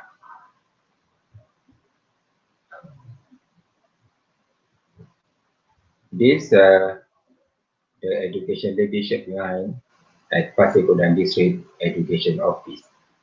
This organization is led by Haji Kiswandi bin Tayan, Chief District Education Office, Mr. Abdul Aziz Awang, Deputy Planning Sector, Madam Suryani Samsudin, Deputy Learning Sector, Haji Madyunan Abdul Majid, Deputy Student Development Sector, and Mr. Muhammad Jeffrey Saad, Deputy School Management Sector, while the Special Education Unit in the Learning Sector, and this our family or team membership in Pasir Gudang, Johor, Malaysia. Ladies and gentlemen, special education in Malaysia means education for pupils with special education needs in a special school or in school that implement the special education integration program, or we call it PPKI, and inclusive education program, or PPI, at the level of preschool education, primary education, secondary education, and post-secondary education. In the special education system, PPKI is a major contributor to the enrollment of students with special needs, or MDK, or handicap, and is implemented throughout the country.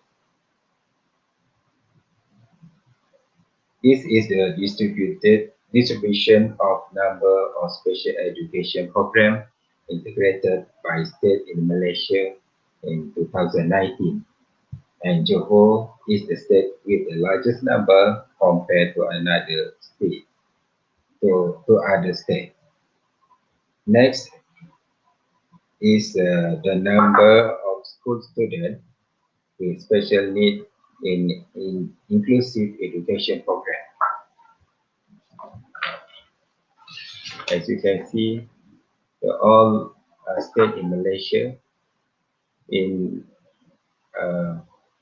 this data from the Special Education Division MOE, or Ministry of Education. Based on the Education or Special Education Regulation 2013, students with special needs means students who are certified by medical practitioner, optician, audiologist, and psychologist, as the case may be, whether the government service or not. A student with disability vision, hearing impairment, speech impairment, physical disability, learning disability, or any combination or disability, as well as the problem already mentioned above. The zero reject policy introduced by MOE or Ministry of Education provide an opportunity for handicap or MBK to get an education along with mainstream students. In Pasir Gudang, Johor, in 2020, a total of MBK is about 1,065 MBK were recorded in school compared to 2019, which a total of 1,339 MBK. The increase in MBK clearly shows that MBK needs to be given attention to various aspects and needs such as a classroom, workshop facility for disabled, allowance, and learning aids that can ultimately contribute to the country. Special education in Pasir Gudang is particularly continues to move forward in various activities, program, and intervention despite being hit hard by the COVID-19 pandemic challenge. These are data in Pasir Gudang for the special education in Johor for 2020. We have 1,423 students with special needs. School of Ketika, we have 34, teacher 275, class of Ketika, we have 191, and assistant of student or PPM, we have 100 in 2020. For the 2021 special education in Pasir Gudang, we have 1,525 students with special needs. School of PPKI 41, teacher 293, classes of PPKI 205, and assistant of student 102. It's the current data in 2021 special education in Malaysia. Estimate 440,000 children with disability in Malaysia. This is from UNICEF organization, data from UNICEF organization. The zero reject policy reintroduced by MOE provide an opportunity for MBK to get an education along with mainstream students. In Pasir Gudang area, or in Pasir Gudang, Johor, in 2020, a total of 1,650 MBK were recorded in school compared to 2019, which was a total of 1,339 MBK. As you can see, the increasing of the MBK or special needs in Pasir Gudang, Malaysia.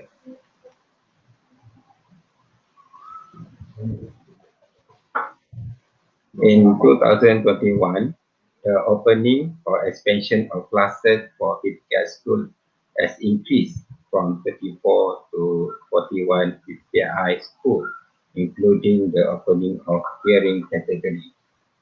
In addition, PPKI preschool has also been extended from two classes to 7 classes for MBK learning problem.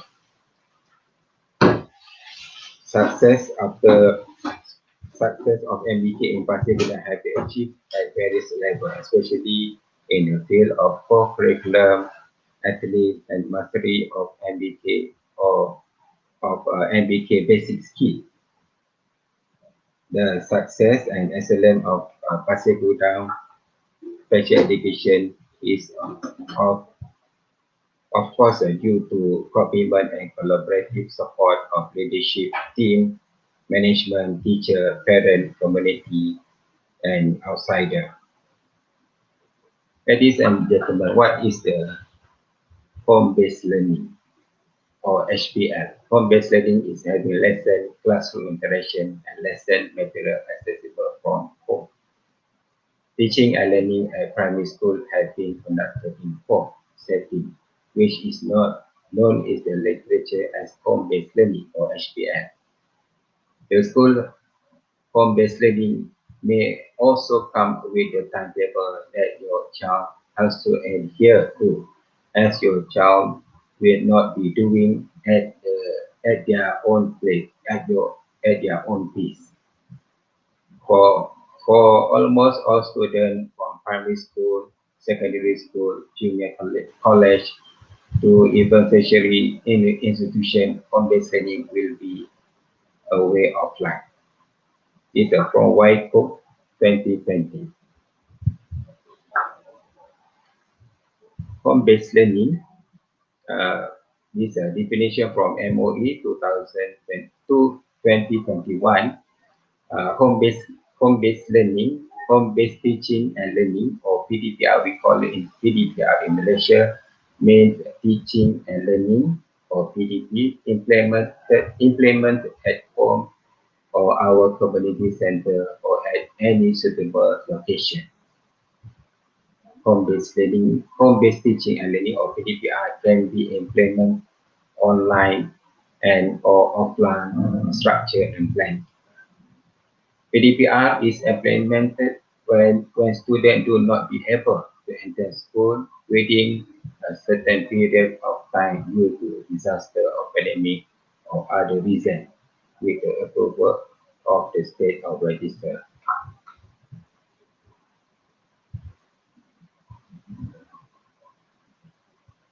Ladies and gentlemen, this issue with issue of PDPR in Malaysia. This from the MalayMail.com.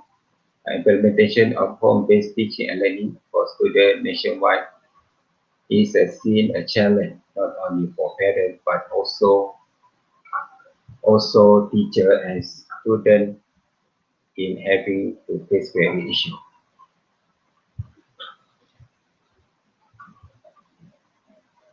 In 2020, the initial stage of MCO or lockdown, students with special need learning continues during the MCO period with the use of various digital medium such as WhatsApp, Telegram, Facebook, Google Classroom, with focus on at least mastery of social skills at home, such as helping parents, cooking, making ice cream, craft, and etc. Special education teachers guide students in the morning session with parental support. Special education teacher provide learning material according to the needs and suitable of student, or learning activity are recorded but need to be improved. This situation on the 2020.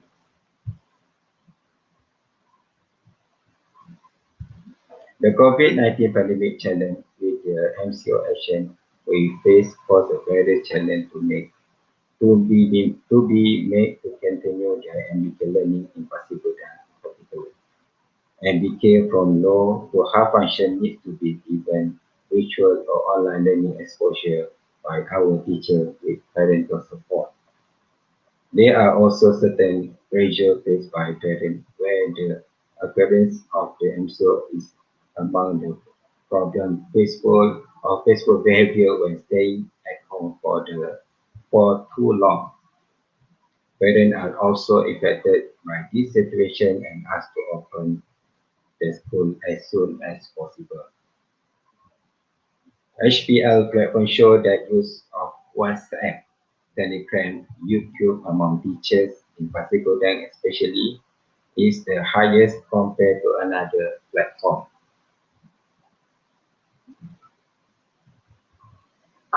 The next data shows challenge or constraint of special education teacher in implementing HPL or PDPR during the MCO period. 69.10% student engagement is not 100% based on the data. 63 for 70% internet access problem, 56.3 13% students share computer or smartphone. This survey from the teachers in Pasir Gudang. These are constraints on special education teacher in implementing HPR during the MCO. As I mentioned before, is the data. There are 244 respondents respond to our teacher in Pasir Gudang area. During the MCO period, we have undertaken and embarked on various initiatives and best practices to support the needs of teacher and special needs in Pasir Gudang, such as professional learning community or PLC, online sharing of various topics and seminar in 2020. This year, we continue the new norm practice, including creating a special platform or in FB or Facebook for the digital learning aids. This a total of teachers have a Google Classroom account. 37.4 special education they need to have an active Google Classroom account. This is data from 2020. It's also total of students has Google Classroom account. 27.7% of students need to have an active Google Classroom account.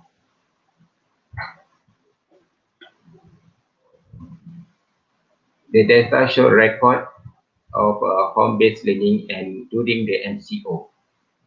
13.8% of special education teachers need to provide a brief note or record for the teaching and learning. It's also data or survey from the UNICEF. Is a survey design and data collection. These are the questions that UNICEF asked the sample. What gadget did your children use for online learning during MCO? You can see here 21% parent or responded using computer, 79% no, say no, 6% tablet, 64% say no, 87% phone, say yes, and 30% no. Online learning remains a major challenge of school, closed again due to lack of suitable equipment. During the MCO, nearly 9 in 10 only use mobile phone as a learning device, and 8 in 10 had no access to computer. Next question, do you want your children to learn online rather than go to school? This also for UNICEF. They asked their parents. 76 say no, 24% say yes. A majority of parents do not want their children to learn online. It's also the from the UNICEF reason for not preferring online learning. Among those who do not prefer online learning for their children, almost half state due to limited space to study. 3 in 5 said it is because of either lack of internet access or no computer, laptop, or tablet. You can see here online learning is inaccessible to children with disability. 2% is a finding aligned with our finding in Pasir Gudang area. It's a data from UNICEF, October 2020. Ladies and gentlemen, this is a new initiative from our MOE or Ministry of Education during the MCO 2020 last year. Home-based teaching and learning online occur where there is internet access and the use of device that allows to students to learn in real time. Teachers can implement PDPR or home-based learning or HPL through learning platforms such as Digital Education Learning Initiative Malaysia, DELIMA. We call it DELIMA. Cikgu Tube is also initiative education web TV and social media application or application such as Google Meet, Microsoft Teams, live streaming, or gamification or e-game, video, audio clip, ebook, and recording or online and assignment. All these tools and platforms are intervention to assist teacher in the implementation of HBL or PDPR in Malaysia. It's a Cikgu Tube, especially in the state of Johor. It's an online PLC initiative in collaboration with Digital Education Region and Innovation Center and Pasir Gudang Special Education Teacher Organization or PGPK during the MCO period. We have several PLC or sharing program. There are tools sharing,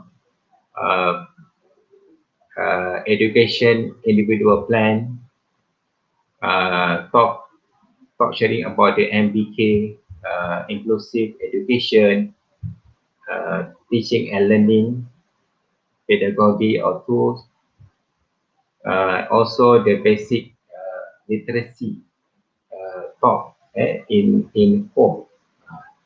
There's several sharing talk to our teachers and parents and also community in Pasir Gudang. Also, we sharing program that had been implemented within MCO during MCO last year. We have talked about the issue and challenge in leadership of special education in Buka area. New norm, special education, especially focus on evaluating MBK or special needs. The teacher is evaluated. The excellent teacher, talk about excellent teacher. If Fulbright edition, scholarly teacher, what is the impact, and excellent MBK or special need to the global player. All these share can be viewed again through the Kobi Kabuki Teachers YouTube channel and the official Facebook of the Pasir Gudang Learning Center Facebook.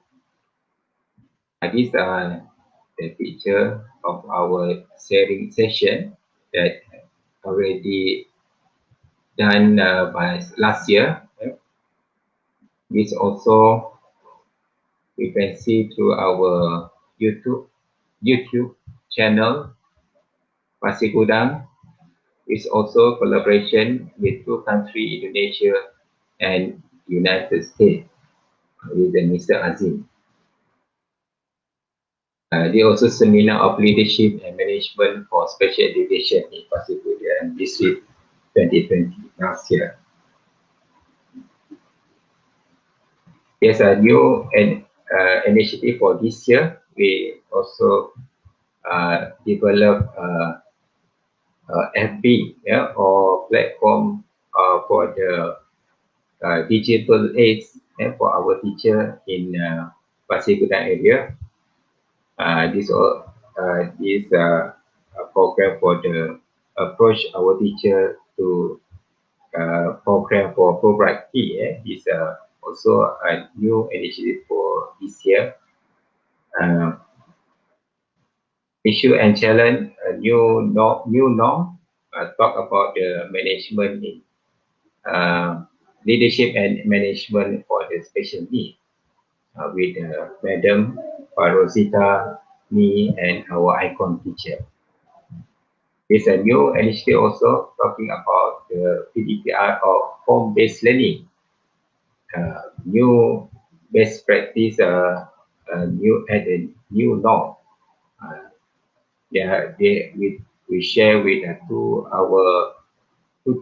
teacher from the primary and secondary of PPKI in Pasir Gudang. Ladies and gentlemen, this is a manual of home-based learning. This manual is built as a guide for the teacher in implementing HPL or PDPR in Malaysia. The manual, you can see the left picture, there are PDPR 1.0. They're already built in 2020. Now we have manual 2.0 in this year. Okay. Now, yesterday, the MOE already launched the new education TV channel for MOE. Didik TV aim to help home-based learning. This they call Didik TV. Okay. Aspect of MBK needs to very important in our government effort to build a nation, develop human capital, and boost the excellence of educational institutions in line with the national educational philosophy and the Malaysia Education Development Plan. Hopefully, this organization can have an impact all parties, especially leadership, management, teachers, parents, special needs, and community. Conclusion for this topic: learning at home can be easy, effective, and efficient. Home-based learning teacher, both parents, students have to collaborate, make change to continue learning. These challenges are not easy for anyone. Parents may have to take time to supervise their children. Children may find it harder to study at home. Teachers have less control over their class and students. This challenge will keep us safe and learning during this challenging time. They also push us ahead in making learning more efficient and effective. The MOE, the state education in Johor has been working to provide needs guideline or intervention to help teachers cope with HPL or PDPR in Malaysia. That's all my presentation. Thank you.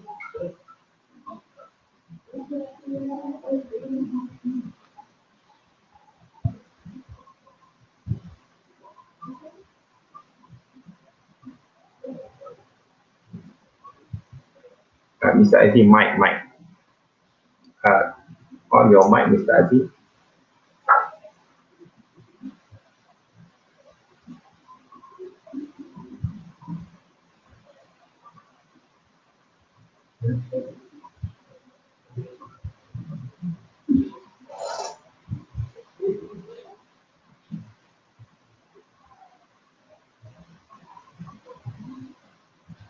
Sorry.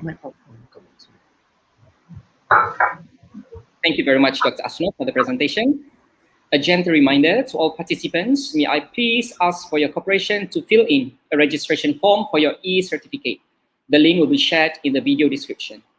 And my fellow colleagues of Malaysian teachers, please scan the QR code on the screen at the end of the webinar for your SPL KM record. Ladies and gentlemen, let's now call upon Ibu Aris Widayanti and Ibu Suci Handayani for their presentation.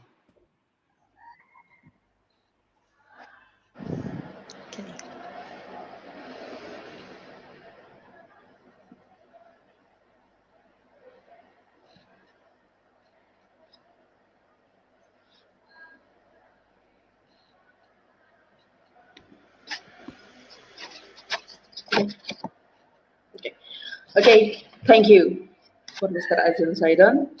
Okay, Bismillahirrahmanirrahim. Assalamualaikum warahmatullahi wabarakatuh. Thank you to the moderator, Mr. Azim, for giving us time. Good morning, ladies and gentlemen.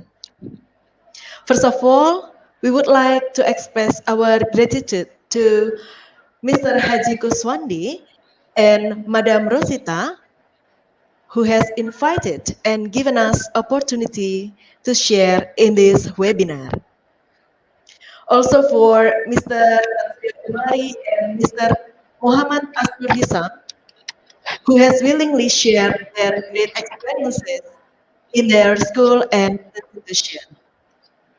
Special thanks to Bapak Dr. Sarto and Bapak Dr. Baharudin from the Indonesian Ministry of Education, Bapak Edi Wahyudi from the Education and Culture Office Yogyakarta Province, and Ibu Sri Muji Rahayu, the headmaster of SLB Negeri 1 Yogyakarta, and also all webinar attendees.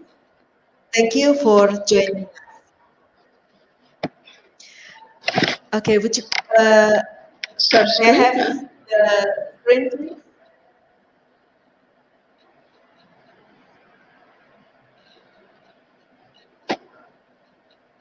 Okay, today we are going to present our school best practice entitled Mataraman is Inspiring, Keep Learning, Productive, and Improve Your Work during pandemic COVID-19. Next slide, please. Before we go on, it's better for us to introduce ourselves. Okay, my name is Aris Widayanti. I'm teaching for Sekolah Luar Biasa Negeri Yogyakarta. And I am Suci Handayani. I teach at one of the inclusive school in Yogyakarta, named SMK Negeri 3 Kasihan Bantul. Both of us are also authors of book for students with special needs in the Ministry of Education and Culture, Republic of Indonesia. And we have written several studies for children with special needs. That's our brief introduction. Our edit say, tak kenal maka tak sayang. If you don't know us, then you don't love us. So we hope that after knowing us, you will love us too. Okay, thank you. That's our introduction. So now this is SLB Negeri 1 Yogyakarta. It is located in the center of Yogyakarta City at Jalan Kapten Laut Samadikun number 3 Wirogunan, Kecamatan Mergangsan, Kota Yogyakarta, Daerah Istimewa Yogyakarta. Even though it is in the middle of the city, the place is not crowded and is very safe for children with special needs. SLB Negeri 1 Yogyakarta is one of 9 special education schools in the city of Yogyakarta, and in Yogyakarta Special Region Province, there are 79 special education schools. Next slide, please. SLB Negeri 1 Yogyakarta is a special needs education school for all disabilities. But most students are the mentally challenged and autism. It is a 13-year school from kindergarten to high school. In kindergarten and elementary school grade 1 to 3, we prioritize on socialization, communication, interaction, and self-development program. And then in the upper elementary school, grades 4 to 6, we prioritize on reading, numeracy, writing, and self-development program. Meanwhile, for junior and senior high school level, we create group-based learning or vocational classes. Next slide, please.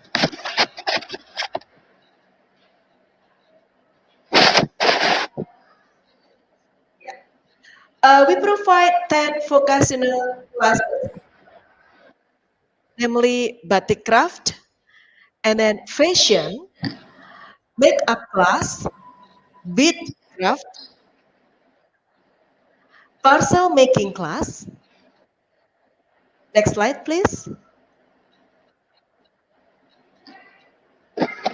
Laundry, culinary, wood and metal craft, car and motorcycle wash, and gardening. Next slide, please.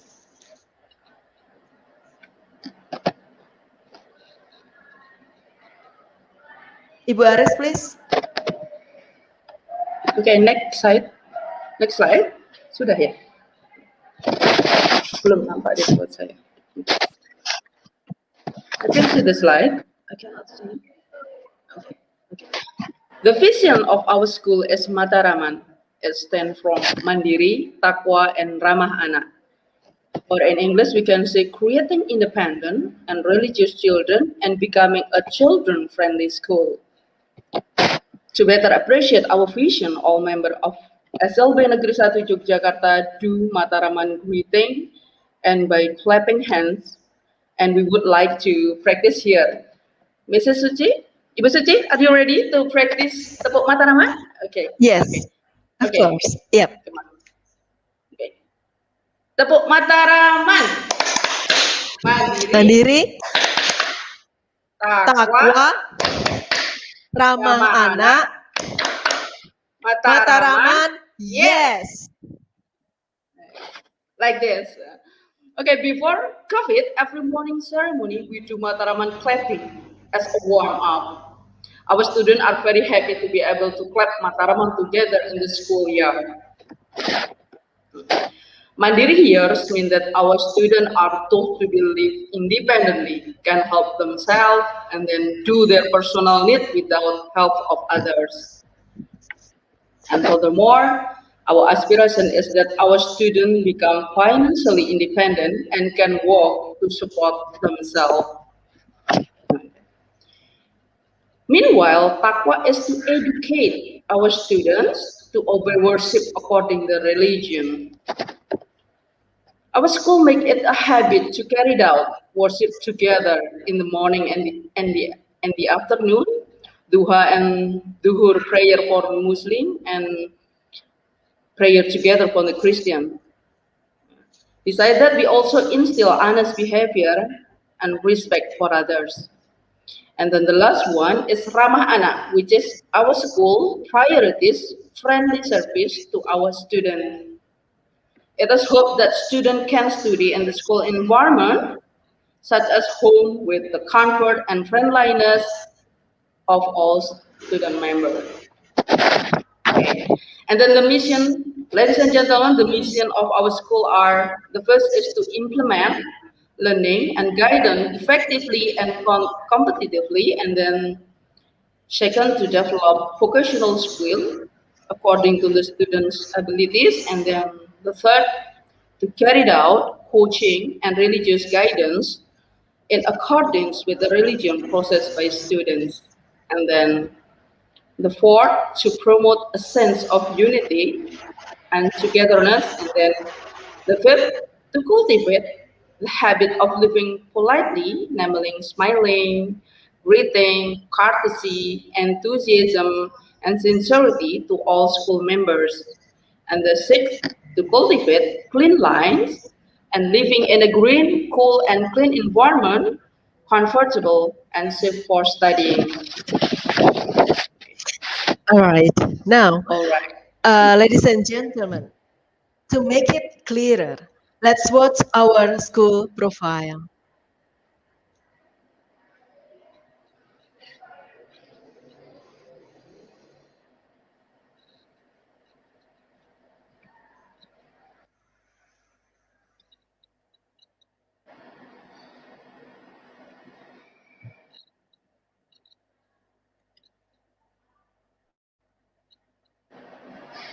Suaranya nggak ada ya? Betul.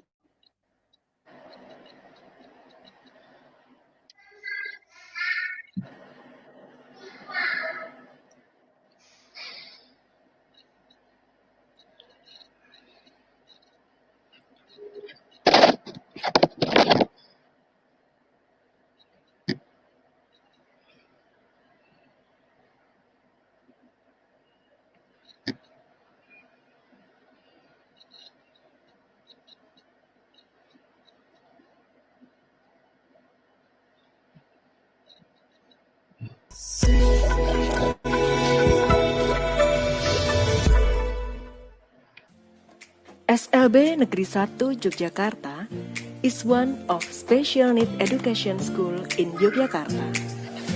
It is a 13-year school from kindergarten to high school for the mentally challenged students.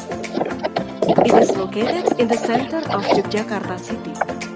The school has 45 teachers and 110 students aged 6 to 19.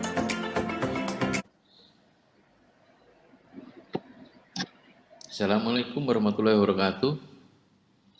Pandemi COVID-19 berdampak luar biasa bagi dunia pendidikan di Indonesia. Lebih dari 500.000 satuan pendidikan, 68 juta siswa, dan 4 juta guru melakukan aktivitas belajar dari rumah. Tidak terkecuali bagi anak-anak berkebutuhan khusus, baik yang di sekolah luar biasa maupun di sekolah-sekolah inklusi.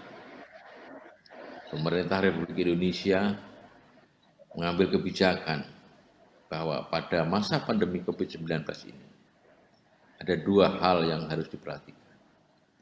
Yang pertama, menjamin keselamatan seluruh peserta didik. Dan yang kedua, menjamin bahwa seluruh peserta didik memperoleh layanan pendidikan yang baik. Oleh karena itu, pemerintah menetapkan pola pembelajaran jarak jauh, baik melalui pembelajaran daring maupun pembelajaran luring. Bagi anak-anak berkebutuhan khusus, pandemi ini terasa sangat berat, karena hambatannya semakin bertambah.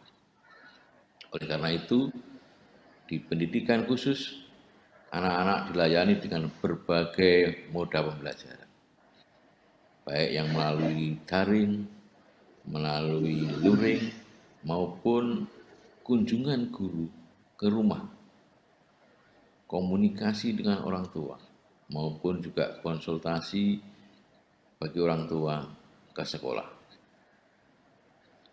Hambatan-hambatan ini tentu saja sangat mengganggu layanan pendidikan. Tetapi pemerintah Indonesia berkomitmen untuk terus memberikan layanan yang terbaik bagi perkembangan anak-anak didik, baik yang berkebutuhan khusus maupun anak-anak didik yang belajar di sekolah reguler. Terima kasih. Assalamualaikum warahmatullahi wabarakatuh.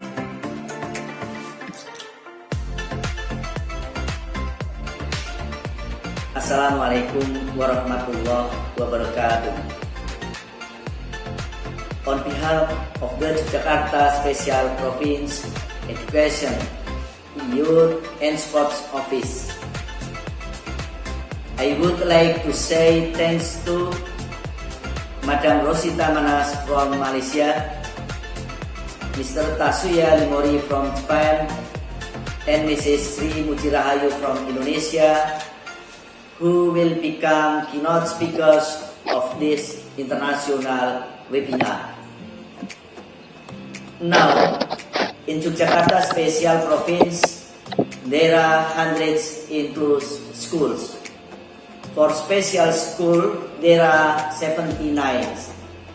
9 government special schools and 70 private special schools.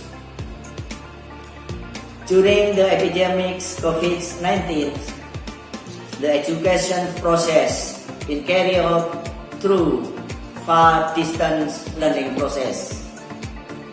In any case or condition, such as communication trouble, child condition, and so on, the teacher comes to his or her student home to teach them individually.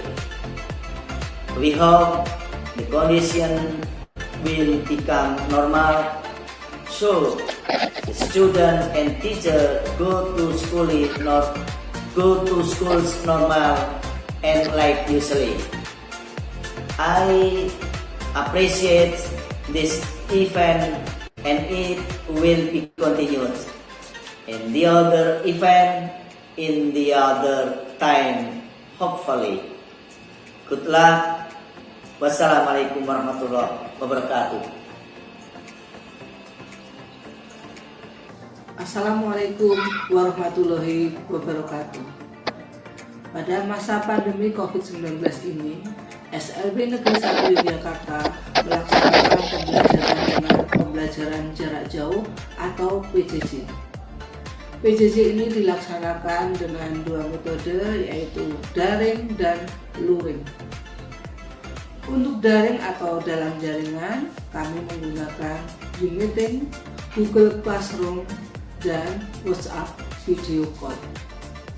Untuk luring atau luar jaringan, orang tua mengambil tugas di sekolah, terutama untuk pembelajaran muatan keterampilan. Orang tua membawa bahan praktek dari sekolah, kemudian diberikan kepada anak di rumah dan dikerjakan di rumah. Setelah selesai, orang tua menyerahkan kembali ke sekolah dan mengambil tugas untuk hari berikutnya. Kurikulum yang dilaksanakan di SLB Negeri 1 Yogyakarta pada masa pandemi COVID-19 ini adalah kurikulum kondisi khusus yang bersifat fungsional dengan tetap menjaga keselamatan warga sekolah dengan melaksanakan perilaku hidup bersih dan sehat dan tetap menjaga iman, aman, dan imun. Demikianlah yang bisa saya sampaikan. Wassalamualaikum warahmatullahi wabarakatuh. This school has 10 vocational classes. They are batik, fashion, makeup class, parcel making class, beads craft, laundry, culinary, wood and metal craft, car and motorcycle wash, and gardening. This school also has several extracurricular activities to increase students' interest in sport and arts, namely swimming, table tennis, athletics, pantomime, music, dancing, and singing, as well as life skill education that is called. Sport extracurricular has achieved many championships at Yogyakarta Special Region level in 2020. There are the second place in the men's table tennis Olympics for mentally challenged students, the third place in the women's table tennis Olympics for mentally challenged students, the second place in the 50-meter running competition for mentally challenged students.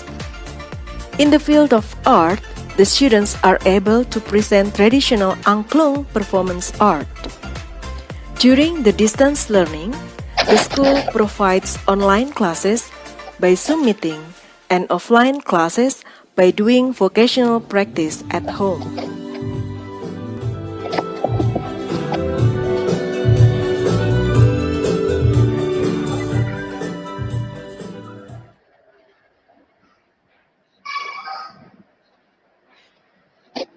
Okay, thank you. Right. Okay, now we get back to the next slide, please.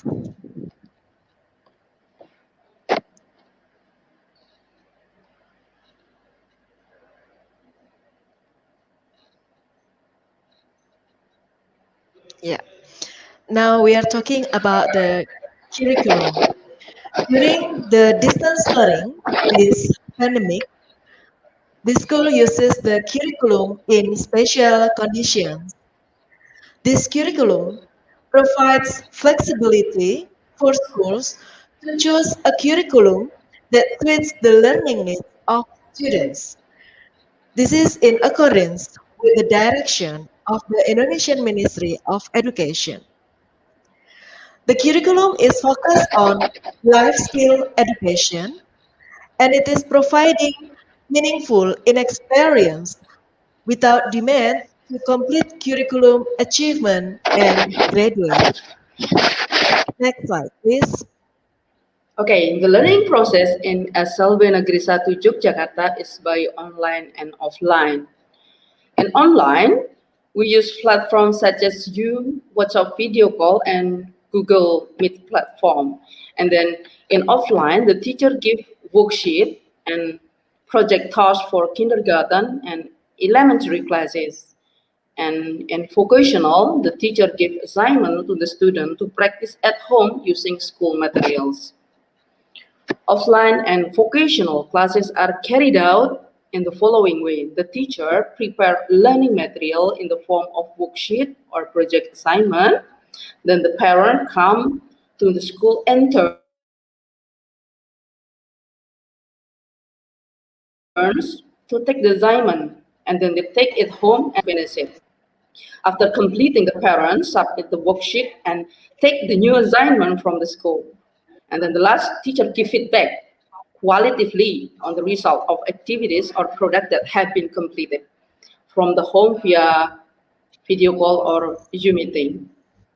And during the distance learning, we also hold parenting event and then competition on important day celebration in Indonesia, such as National Education Day, Kartini's Day, and so on, as well as a virtual mental coaching through the Zoom meeting platform. Next slide, please. Yeah, I may add, the distance learning competition is held through online. So the teacher or the parents are asked to videotape all of the students' activities and send it to school. Okay. Now about the ladies and gentlemen, the assessment in our school during the pandemic is carried out in two ways, namely the process and the result. The process is assessed from the video of the collected assignments, while the results are evaluated by looking at the final result collected. In the assessment, we apply qualitative and non-quantitative assessment. The school apply qualitative assessment in which the assessment is carried out in a descriptive way. The assessment is described and explained in words. This is intended to reduce the burden on students because they have to learn from a distance with limited tutoring from their teacher. Okay, ladies and gentlemen, that's what our school That's all. practiced during this pandemic. That's all of our presentation. Thank you very much. Okay, wassalamualaikum warahmatullahi wabarakatuh. Thank you, and I give back the time to Mr. Azim. To Mr. Azim. Waalaikumsalam warahmatullahi wabarakatuh. Thank you very much, Ibu Suci, for the interesting insight. Ladies and gentlemen, I am delighted to announce that we are now going to begin the Q&A session to respond to all questions and comments submitted during the four presentations. So let's start now. Madam Rosita, the first question. Yes, Mr. The Azim. first question is from Mr. Zulkarnain Wahab. The question is, becoming strategic partner to school, how do we balance open door policy with the MOE guidelines and policies? Okay, right. So thank you, Mr. What's the name again? Mr. Zulkarnain. Mr. Zulkarnain, okay. One thing we must remember that now under the PPPM Gelombang 3, where a school is given the autonomy to run its program, but with special regards to the guidelines given by KPM. So during our time in when I was in the school, it is important for school leaders to share, as I said just now, we must share our vision with the whole, with everyone in the school, plus our stakeholders, which are the parents, Parent Teachers Association, the district office, and also the state office. So what we do is to be on the safe side and also to safeguard our teachers and our students.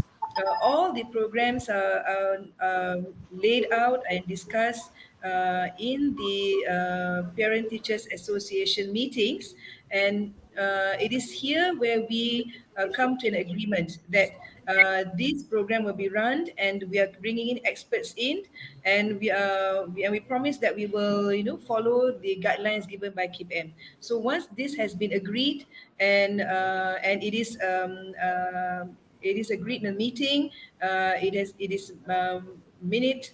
I put in a minute. So I think there will be no problem when question arises on whether the people from experts from outside wish to come to the school to conduct all these programs. So once the agreement has been done, I think we can proceed with that. So to make sure, but one thing we must make sure is that these programs, these activities must be shared and must be agreed by all.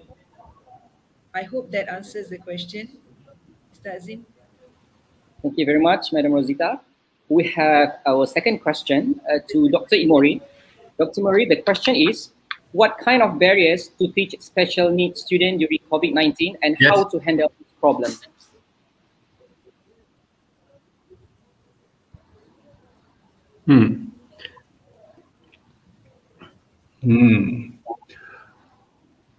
Well, okay, I will give you one is inside the education special needs student. They tend to think that they cannot do things that they can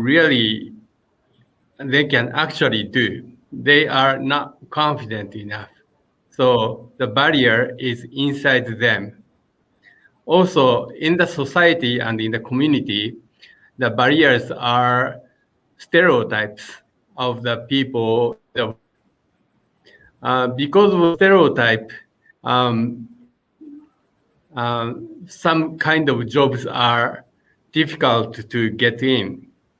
For example, presentation, I showed you a picture of a nursing school, a student doing internship at a nursing school, and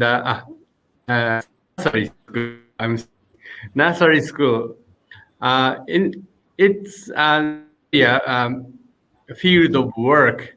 It's gradually opening to a special education student. But in the past, because of a stereotype that the special education student cannot control their emotions and sometimes become violent, which is a pure stereotype though.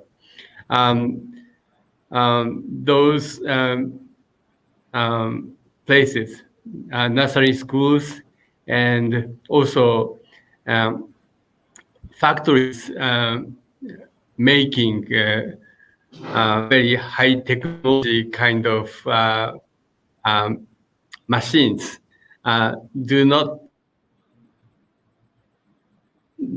not take mentally challenged students. But now things are changing, and they started to take mentally challenged students as potential workers for those workplaces. So there is still barriers of stereotype in the community, but it's changing. Did I answer the question?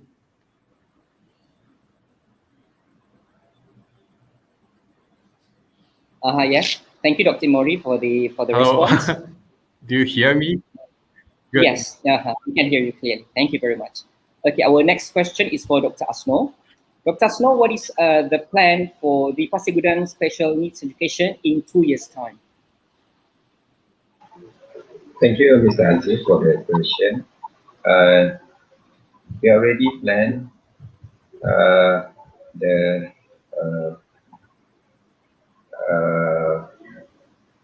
actually we want our MET or special needs to more get into program, inclusive program or PPI. We call it PPI, program Pendidikan Inclusive or inclusive program. For now on, we already achieved 75%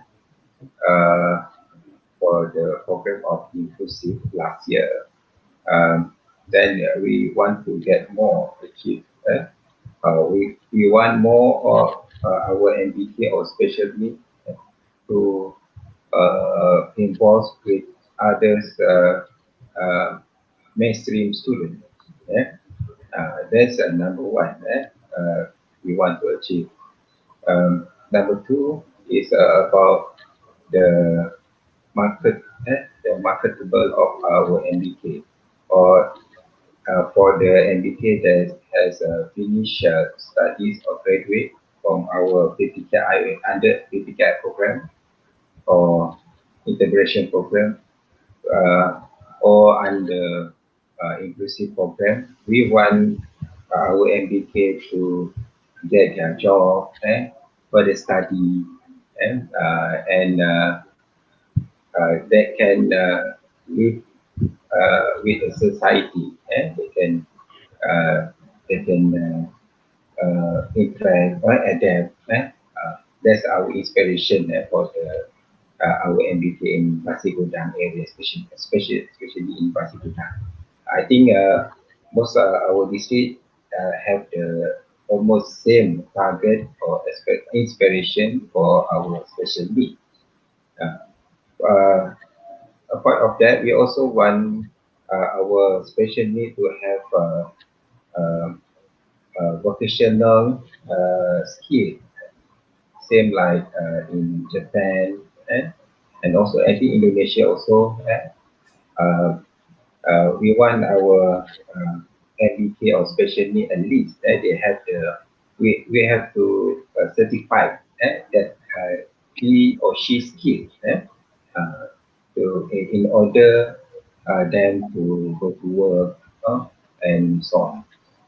I think that's our vision, Mr. Azim. Thank you. Thank you very much, Dr. Asno, for the response. Ladies and gentlemen, thank you so much for the questions and participations, and to the speakers, thank you very much for sharing of ideas and information. I think that those are all the questions. Ladies and gentlemen, we have now come to the end of the webinar. Our deepest gratitude goes to all the presenters and to you, participants of the first international webinar on special needs education, best practices of school leaders 2021. We would also like to take this opportunity to express those special thanks to the committee members who have put their hard work in making sure that this webinar goes smoothly. A special mention to Madam Nur Asfalela Razali, Mr. Sabiq, Mr. Lokman, and Mr. Khairul. If you have any questions, please get in touch with Madam Rosita Manas, and her email address is displayed on the screen, rositamanas@yahoo.com. I repeat, rositamanas@yahoo.com. I would also like to ask all of you to follow our channel, our YouTube channel, PPD Pasir Gudang. To all participants, may I please ask for your cooperation to fill in the registration form for your e-certificate. And my fellow colleagues of Malaysian teachers, please scan the QR code on the screen for your SPLKM record.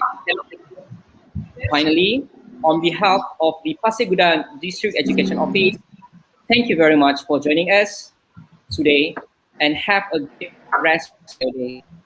Take care and stay safe. Thank you very much.